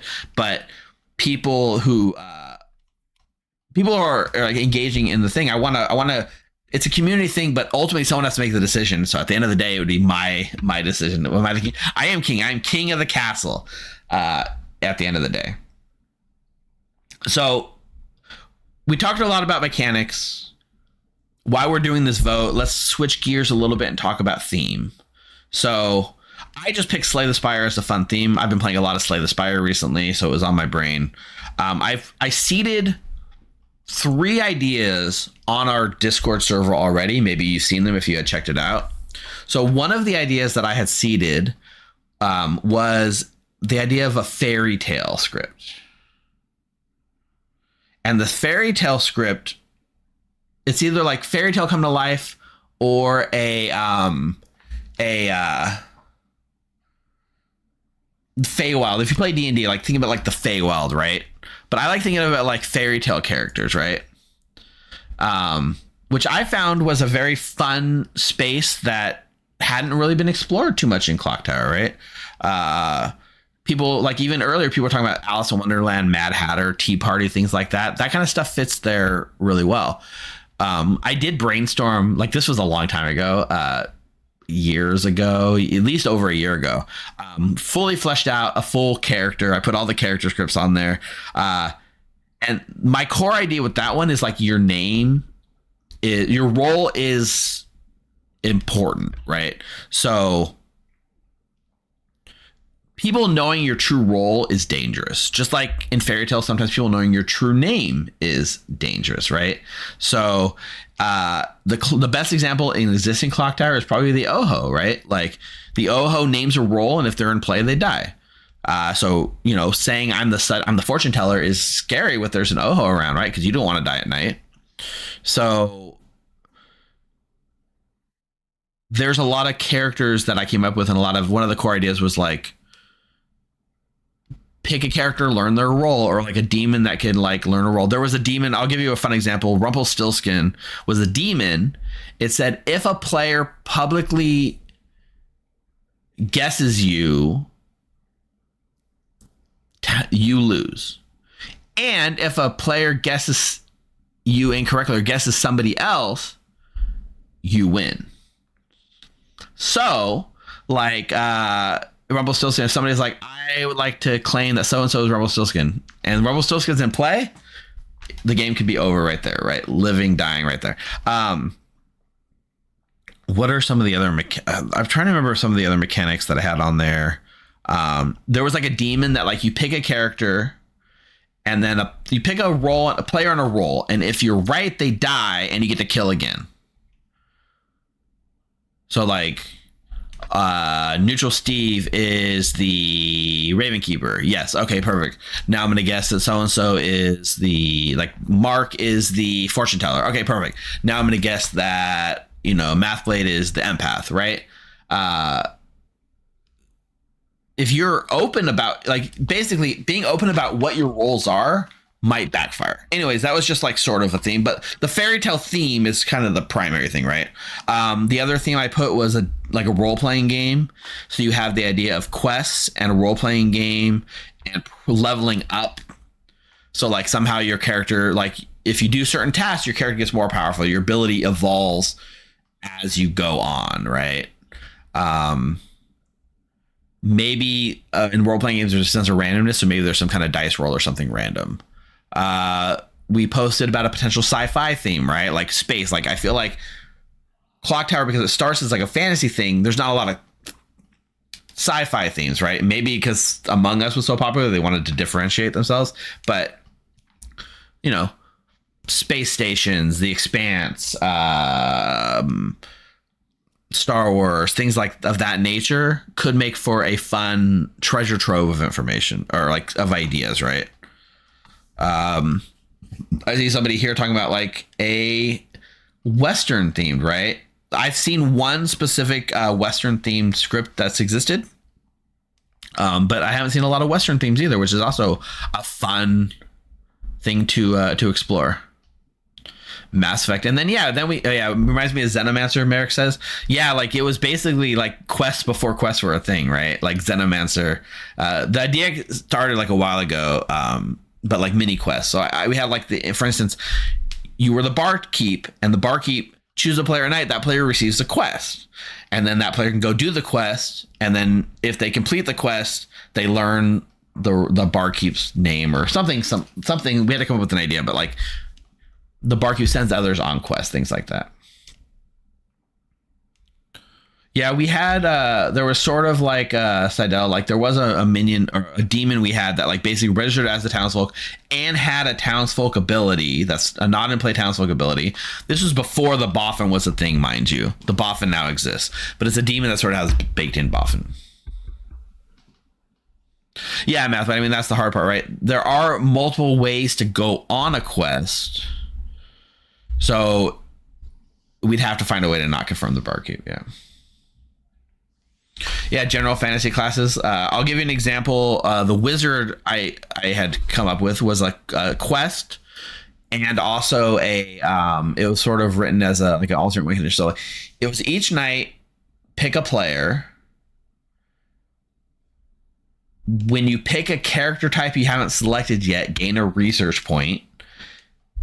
If you have 4 research points, you win.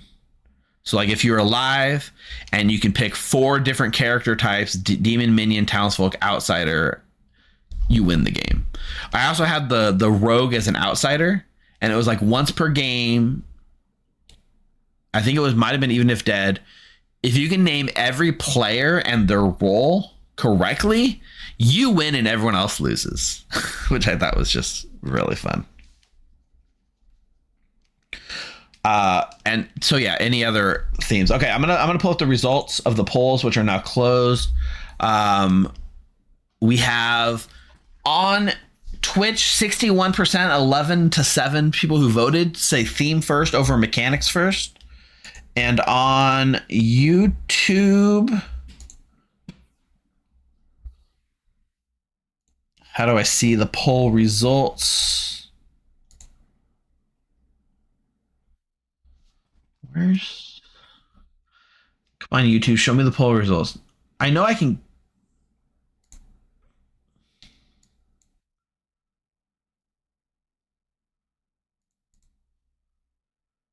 Where is it? I feel like so dumb looking at the interface right now. I'm going to refresh real quick. Okay, now it's showing up for me. 50-50 tie on the YouTube side. 50% mechanics first, 50% theme first. That's funny. So you guys are evenly split over there. All right, well, just based on this, it sounds like most people are interested in a theme first approach. Yeah, 50-50 on YouTube side. That's hilarious. So, yeah, let's talk about possible themes. So I'm gonna come down here and I'm gonna say possible themes. We're just gonna make a list of themes. So we talked about fairy tale. We talked about role-playing game. We talked about Slay the Spire. We talked about westerns. We talked about sci-fi. What's a good back to school?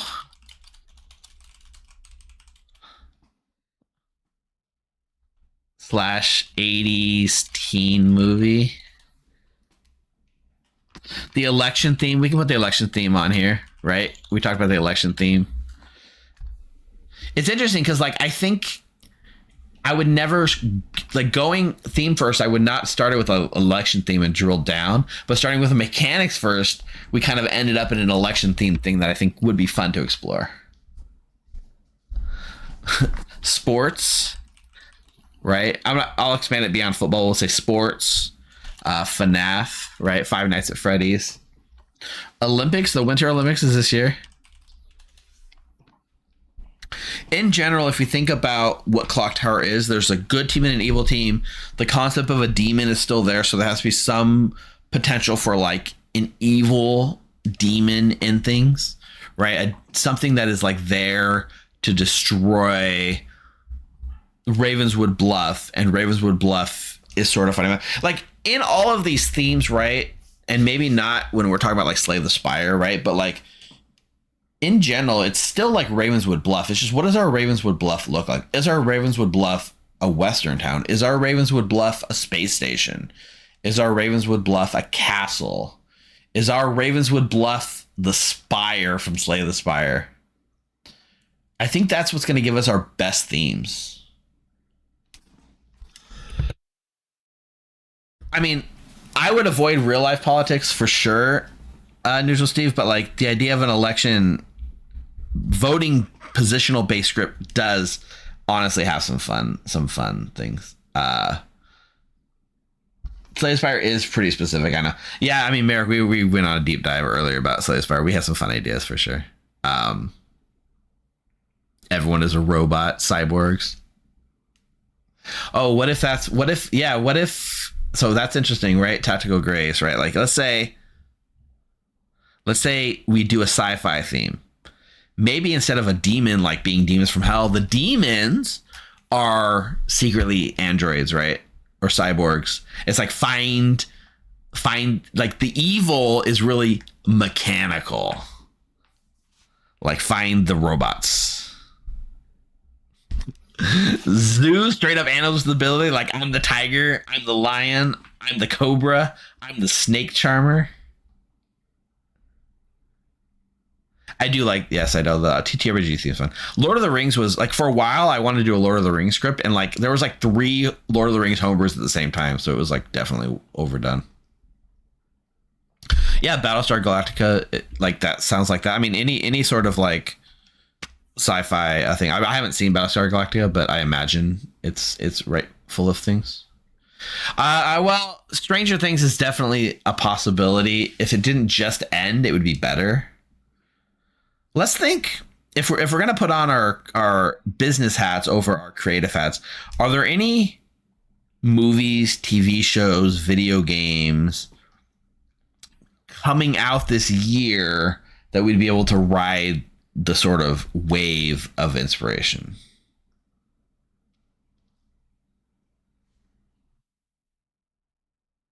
Hunger Games is also kind of works. Fallout is going. Are they really making a Pixels 2? Because no joke, I actually like Pixels. Avengers, there's an Avengers coming, I think, this year. Invincible's fun. Invincible is just like almost like a superhero based one, right? Like a superhero theme. I'm gonna write Hunger Games.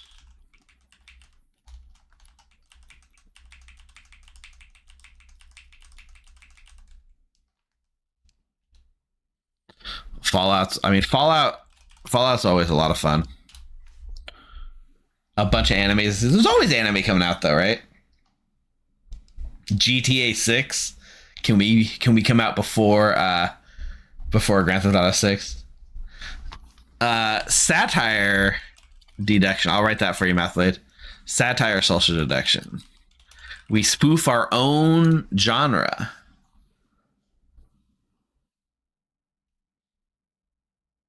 Damn it, there's not going to be a Pixels 2, but we can make Pixels 2. I wouldn't mind a Pixels 2. Jujutsu Kaisen has a lot of potential. Yeah.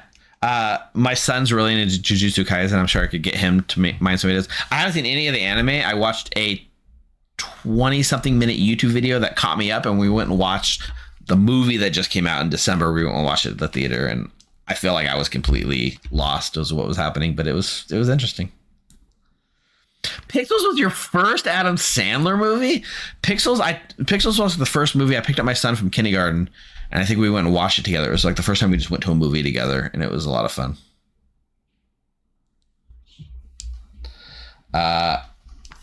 Mistborn, Stormlight, Archives. I gotta put these down. I looked over at my bookshelf and they're staring back at me.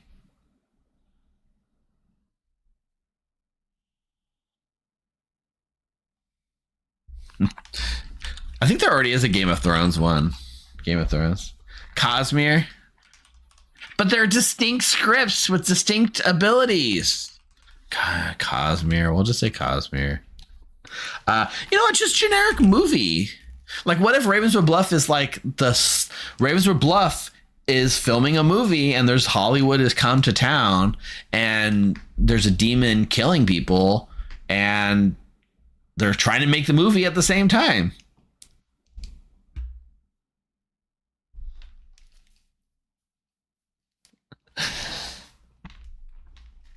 Dune Part 3. I mean, there's a lot.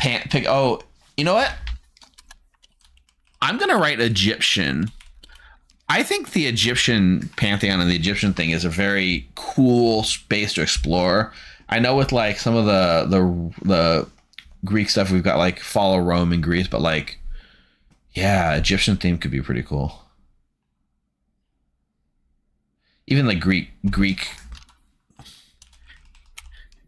gods is also a fun one.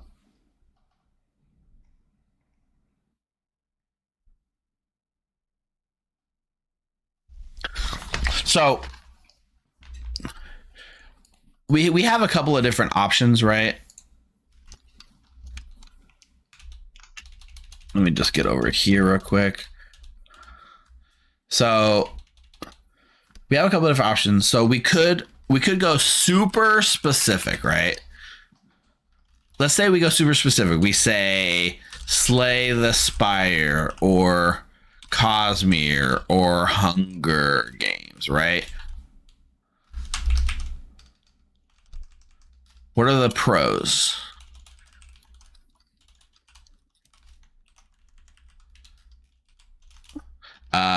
Brand recognition,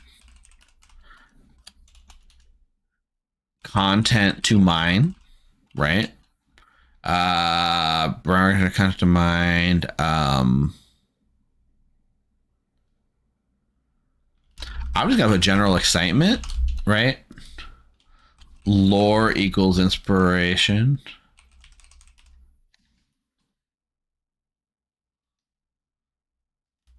What are the cons? Alienate some people, right? If you do a Slay the Spire, you know what Slay the Spire is? You probably have less buy-in, right? If you do like Hunger Games and you've never seen the Hunger Games, well, you probably don't care, right? Alienate some people.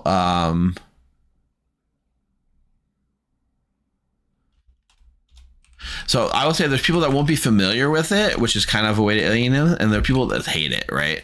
Like, we pick a property, a lot of people just dislike it for whatever reason, right? We do Jujutsu Kaisen. Well, there's a large number of people that don't like it, so they're out just based on that, right? Let's go with like generic theme, right? So our generic theme is like Egyptian or sports or movie or Western, right? Pros.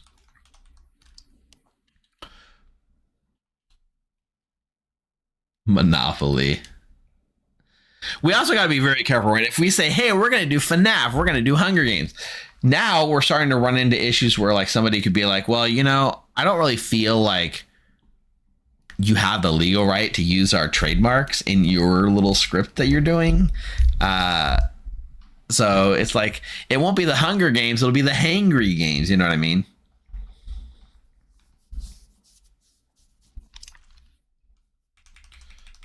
I'll say hard to translate powers. Pros, we're not pigeonholed into existing characters, right?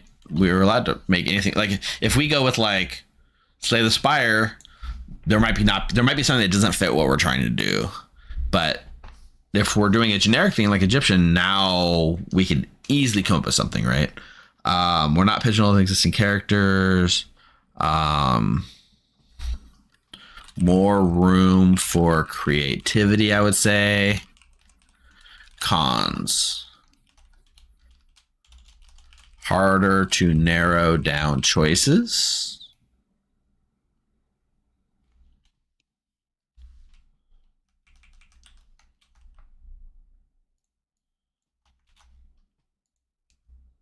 Because now we just got like the whole world to choose from, right?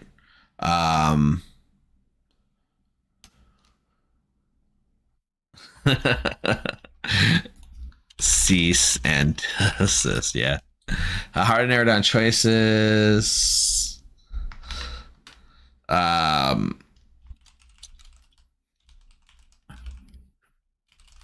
research required because you gotta like, if you're reading one book versus reading like a Wikipedia like series, that's hard.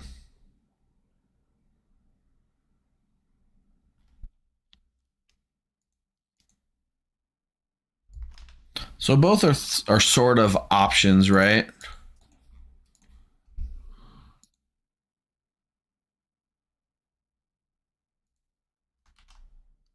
How do you insert a column break? Column break. Boom. There we go. I'm not really sure what's best, right?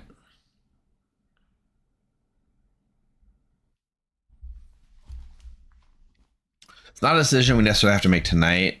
We'll definitely follow up over the next week or so on the Discord, start narrowing down potential themes and things like that. And this is where you guys come into, right? Go to the idea forum, right? We have a forum and you can submit new theme ideas. And I think if you guys were to submit theme ideas and the rest of you guys kind of like mark the ones that you find most interesting and then sort of give us your best pitch in the sort of threads themselves for why you think this is the idea that you're most interested in, some ideas and things like that. And maybe we'll get some traction to see what people think. The ones that get the most traction are the ones I'll put the most focus on, and I'll pretty much choose from those when it's time to choose like a theme, right? A campaign for zoo. Go zoo. The townsfolk are all herbivores, and the minions and demon are all predators, and then the outsiders are omnivores, right? Is that how we're going to divide the zoo animals?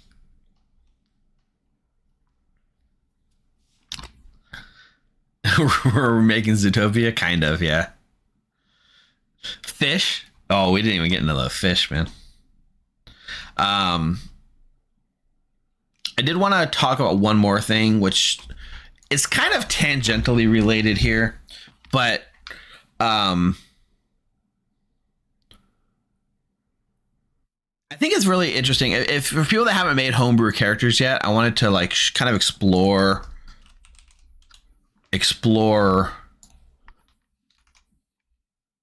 how it works, right? Let me add real quick. Window capture.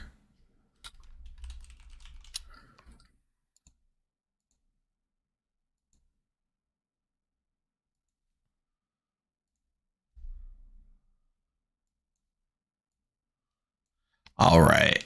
So now I got a little floating notepad here, right?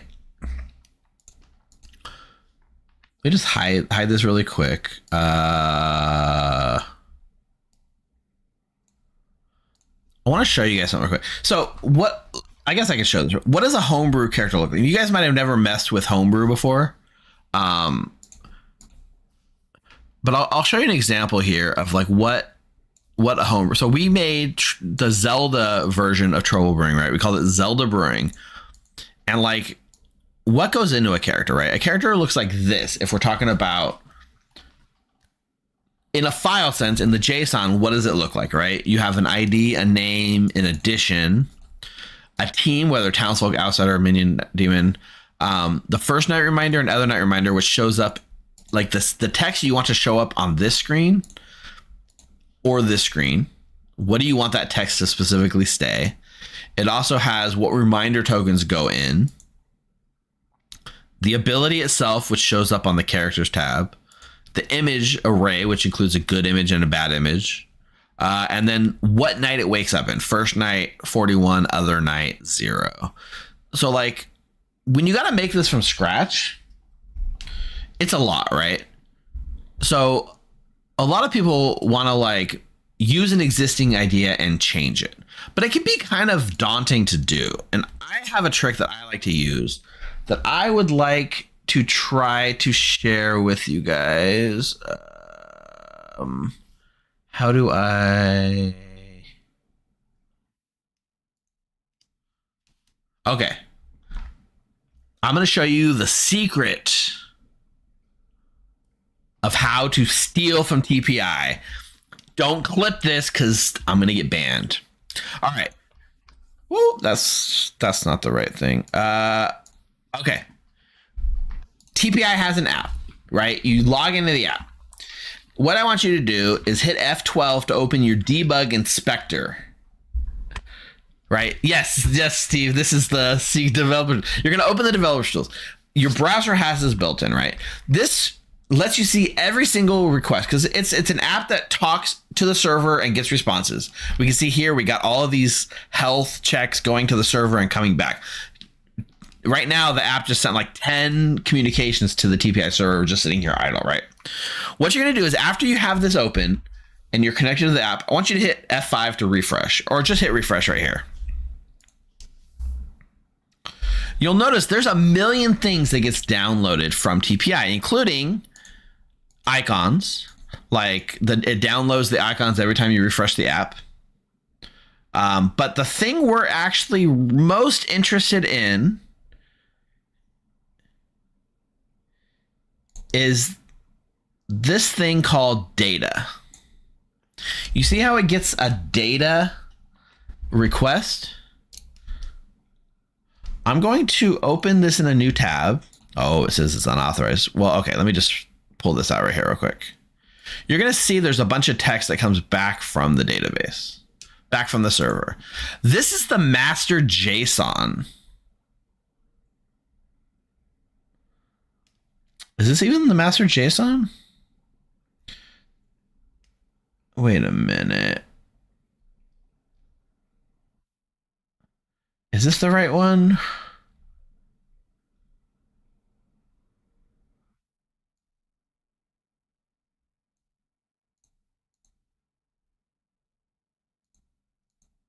The one that comes back usually has more data in it.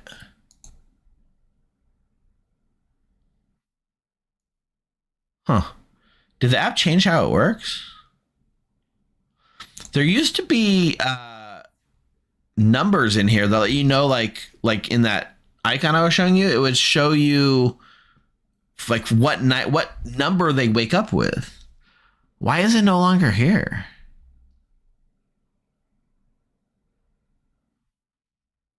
It probably doesn't matter too much.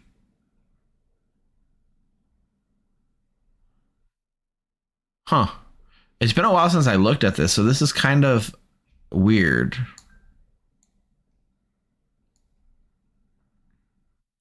I guess this is how when you do things live. Huh. They learned it from the last time I mentioned it? Maybe. But this is the master JSON. So I'll do like a Control A select, and then I'll go to my my notepad, and I'm going to So I guess this is how they've done it now. They must have changed things. So it used to be. Oh, wait, I gotta put it lower than my camera. Hang on. There we go. It used to be, right? You would have to define the first night and the other night waking. Like this wakes at number 41, right? And this wakes at 42. So it knows that this goes first and this goes next. The new master list, and for instance, I'll just go to fortune teller. Right, this is what the JSON for fortune teller looks like, right? It doesn't have it anymore. But all scripts now do this new thing, and you can kind of see it here, which is like, what's the order? First night order, other night order here. This is what controls the order that it shows up in now. So I'm guessing you don't need these numbers anymore. But let's just say I wanted to add a new character to my script, right? So I'm going to, let me just find a script real quick.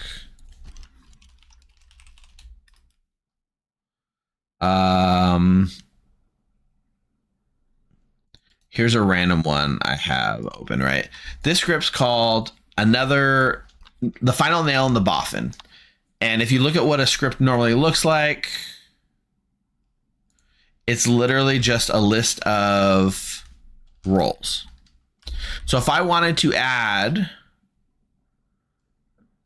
let's say I want to replace the philosopher with a new character.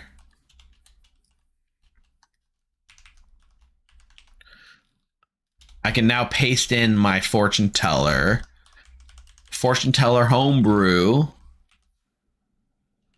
is what I'm going to call it.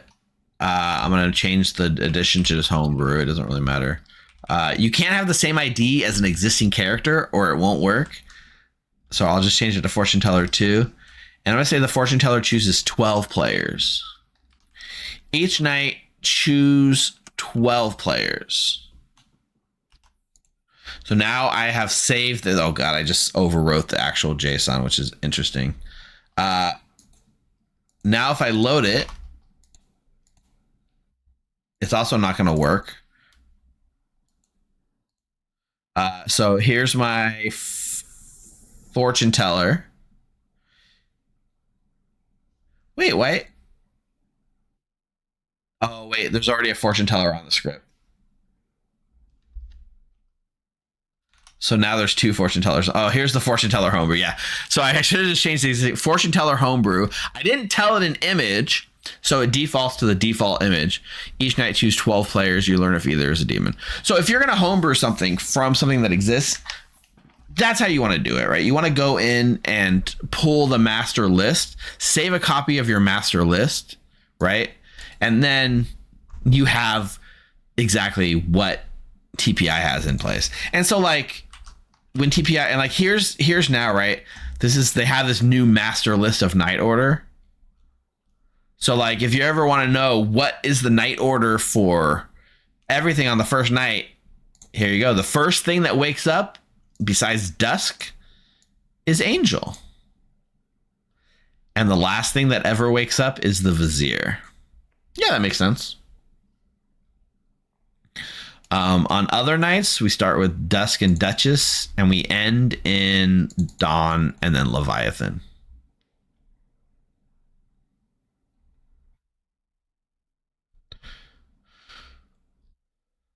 This is the master list out of all the characters in Clocktower when they wake up.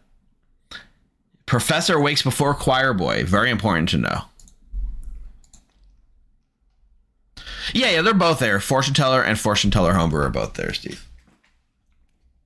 So, as we're making homebrew characters, we're limited by what we have here, right? Like, if you're just putting text in place, great, right? I can put whatever text I want. But, like, let's say I came up with a homebrew that said, if you're in play, the votes go counterclockwise instead of clockwise. That is not possible in Blood in the Clocktower Online because they don't give us the ability to mimic that. Now, they do have things that they call like special traits, and an example of a special trait, if I was to search for the drunk,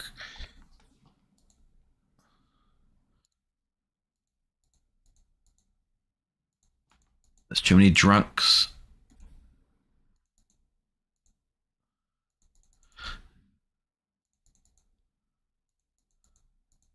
Why are there so? Oh, here we go. The drunk, right? The drunk has two special tags.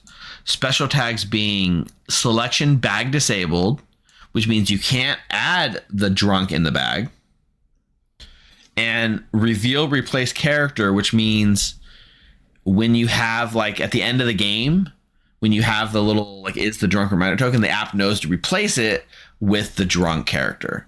So any special rule breaking things they've already built into the app, you can replicate here. So bag selection, bag disabled. If you look at Village Idiot, right, it's like a multiple. Village Idiot allows you to do bag duplicate, which means you can put multiple in the bag by default.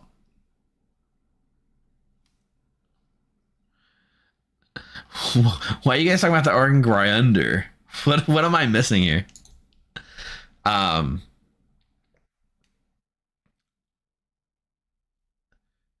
any like there are things that get put in the game that you can't mess with too much. So trying to think of an example here. I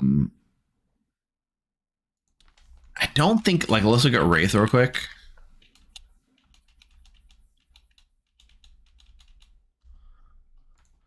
So they have added this sort of open eyes ability at night. So this allows the player to have. So theoretically, you could do a Wraith type ability with the player that can open their eyes at night and see what's going on.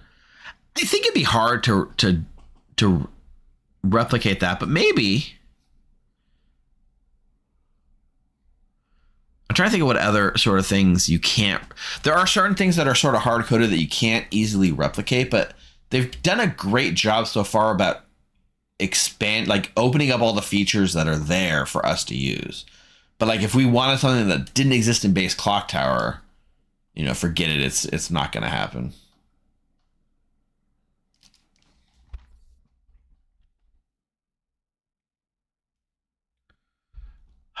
I know there's some good examples of that, but I can't think of it off the top of my head. And if you're ever curious, so Blood on the Clocktower schema. If you search it, they have a GitHub. If you know what GitHub is, and if you know what a schema is, you can see like the special array and all of the options, right?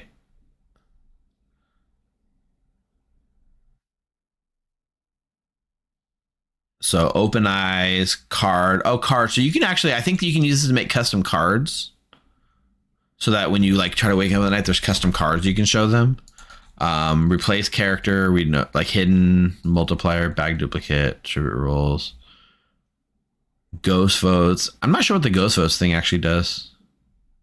Oh, Banshee is an example of things. You can't replicate Banshee because it's hard coded, I believe. Unless that's changed.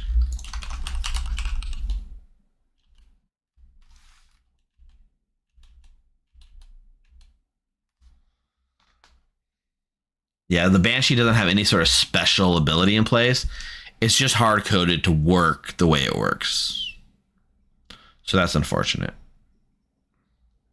So we are limited. If you want to do a thing where it's like, oh, dead players can ghost vote without spending their ghost votes.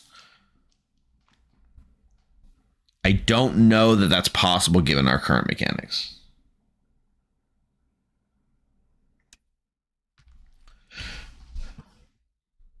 Maybe FAQ, right? If someone picks, maybe we could use the open eyes feature with some sort of selection or like a reminder token. We'd have to test that for sure. Oops. Anyway, we're coming up on 2 hours. I think we've covered everything I'm excited, everything I wanted to cover. For sure, theme, number one thing, start thinking about themes. Build TV, but subtly change the flavor text. Yeah, because like I feel like once we have the characters in place, we also need to start having flavor text, right? That's a whole nother layer to this, and build an almanac and things like that. And there are also tools that will help manage the JSON. You don't have to edit JSON from scratch. So anyways, that's the adventure we're on together. Any closing comments or anything that anybody has about the script, about anything like that? Do we have an awesome pings event tonight, Mathblade? If you're still in chat.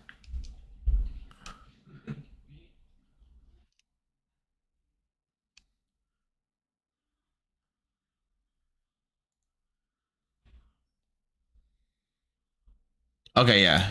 No worries. So we do have an awesome pings event coming on. So if you're looking to play Clocktower, if this just made you excited to play Clocktower, we have games that are going to be starting on it. Ooh, Magic Gonads, again with the awesome name. How many players should it support? I want our...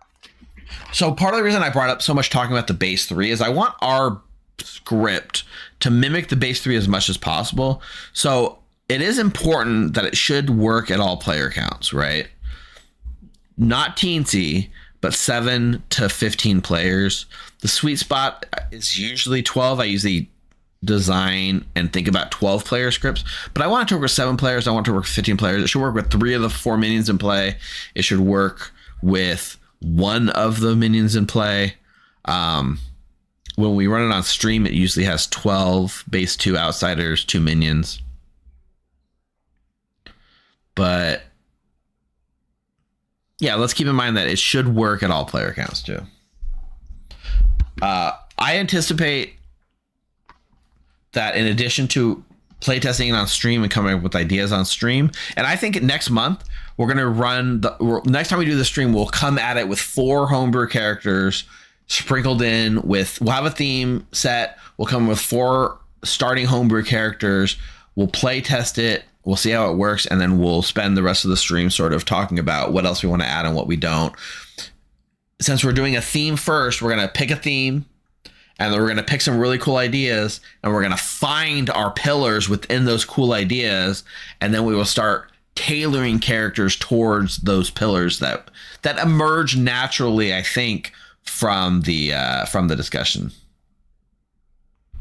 Oh, it sucks, Alan Michael, having to go in early. Yeah, make sure you post ideas in Discord. It doesn't look like there's too much people that feel like they really got to say something tonight. We said a lot earlier. Thank you guys for all the ideas. And now I just kind of want to build. I'm honestly want to build the Slay the Spire script out just myself for fun. I want to do a full deep dive into what I think I could do with Slay the Spire. I don't think it would probably not going to be the idea we do with the Homebrew Project for the whole Grim, because it feels too niche, and I don't think people are going to gravitate towards that idea. But I do think there's some fun thing. And with Slay the Spire 2 coming out, we could get, if we built a Slay the Spire script, we could probably get Slay the Spire streamers and YouTubers to come play our script, right? I think that would be fun. Get them on our stream.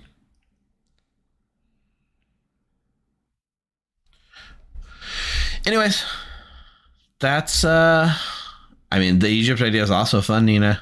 The problem is they're all fun ideas, but which idea are we most excited to spend a year deep diving into is what we have to figure out. So Awesome Pings is going to be starting. I hope you guys have had fun. I hope you guys, I don't know, is this kind of content actually interesting to anyone? If you're watching this live, then I know you was interested. If you're watching this later, I feel like there's not a lot of this kind of Clocktower content out there, right? Like you have to A, be in the game, B, be interested in making custom scripts, and C, be looking about like deep dives discussions about making characters, right? Is this sort of discussion worth having? Does it change the way you think about scripts or characters, or maybe we kind of collaboratively notice stuff that we wouldn't have noticed otherwise?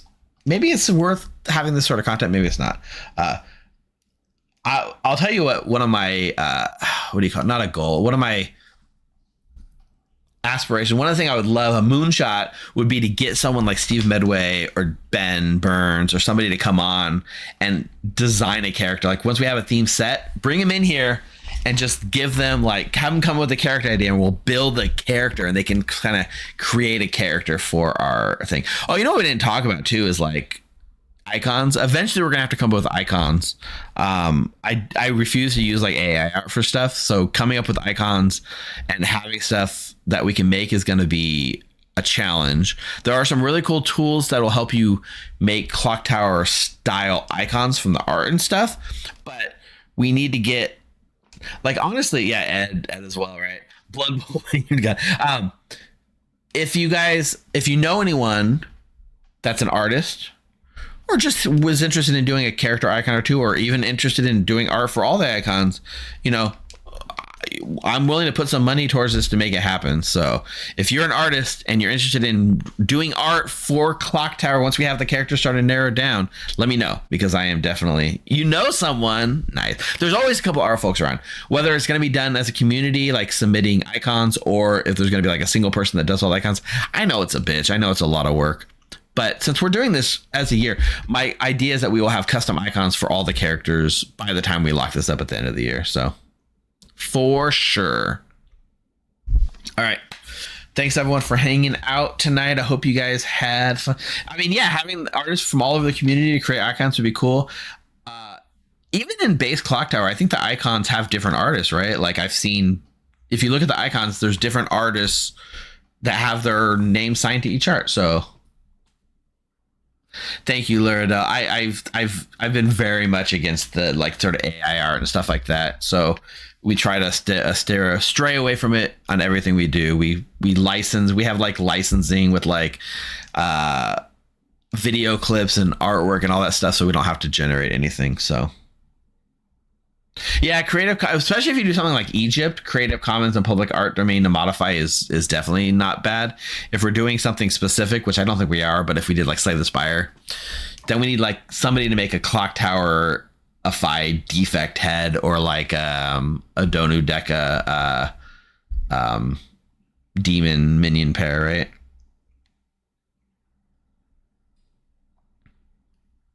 Yeah, general be specific for script themes for sure.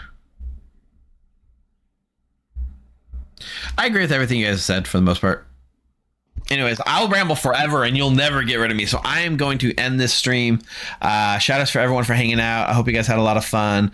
Let me know if you're watching this on YouTube later in the comments what you guys think about this kind of content.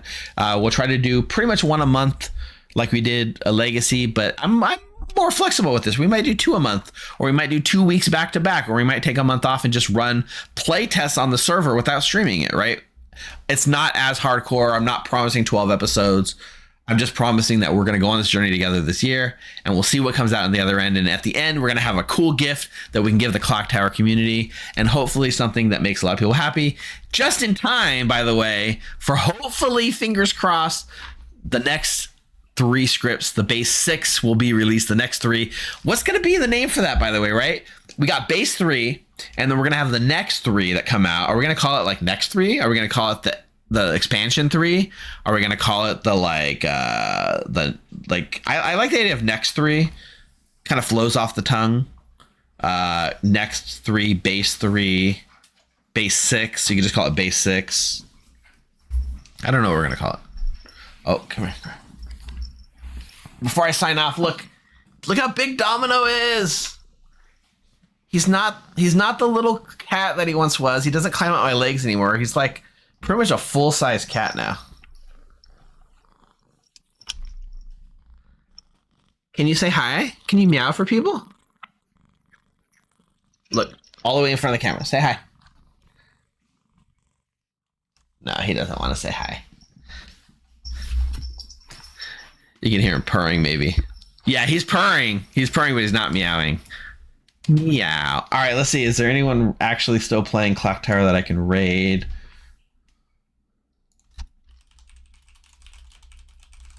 Dwight is still playing.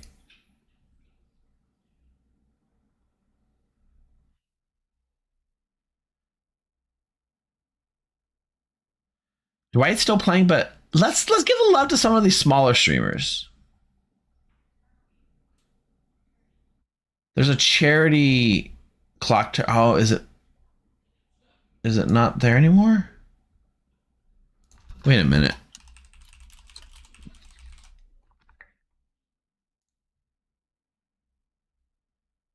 There's a charity stream raising money for Blood in the Clocktower. It shows they're playing Blood in the Clocktower. It shows there's 5 viewers, but it's offline when I try to go. Did we just miss them?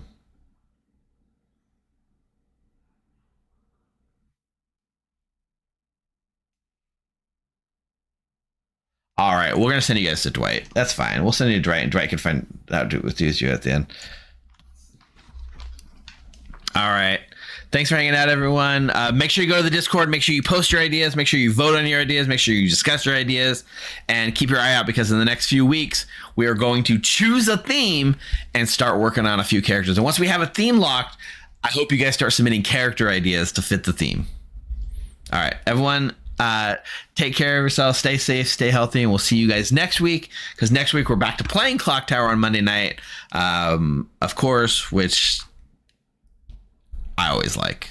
All right, stay safe. See you guys. Bye, everyone.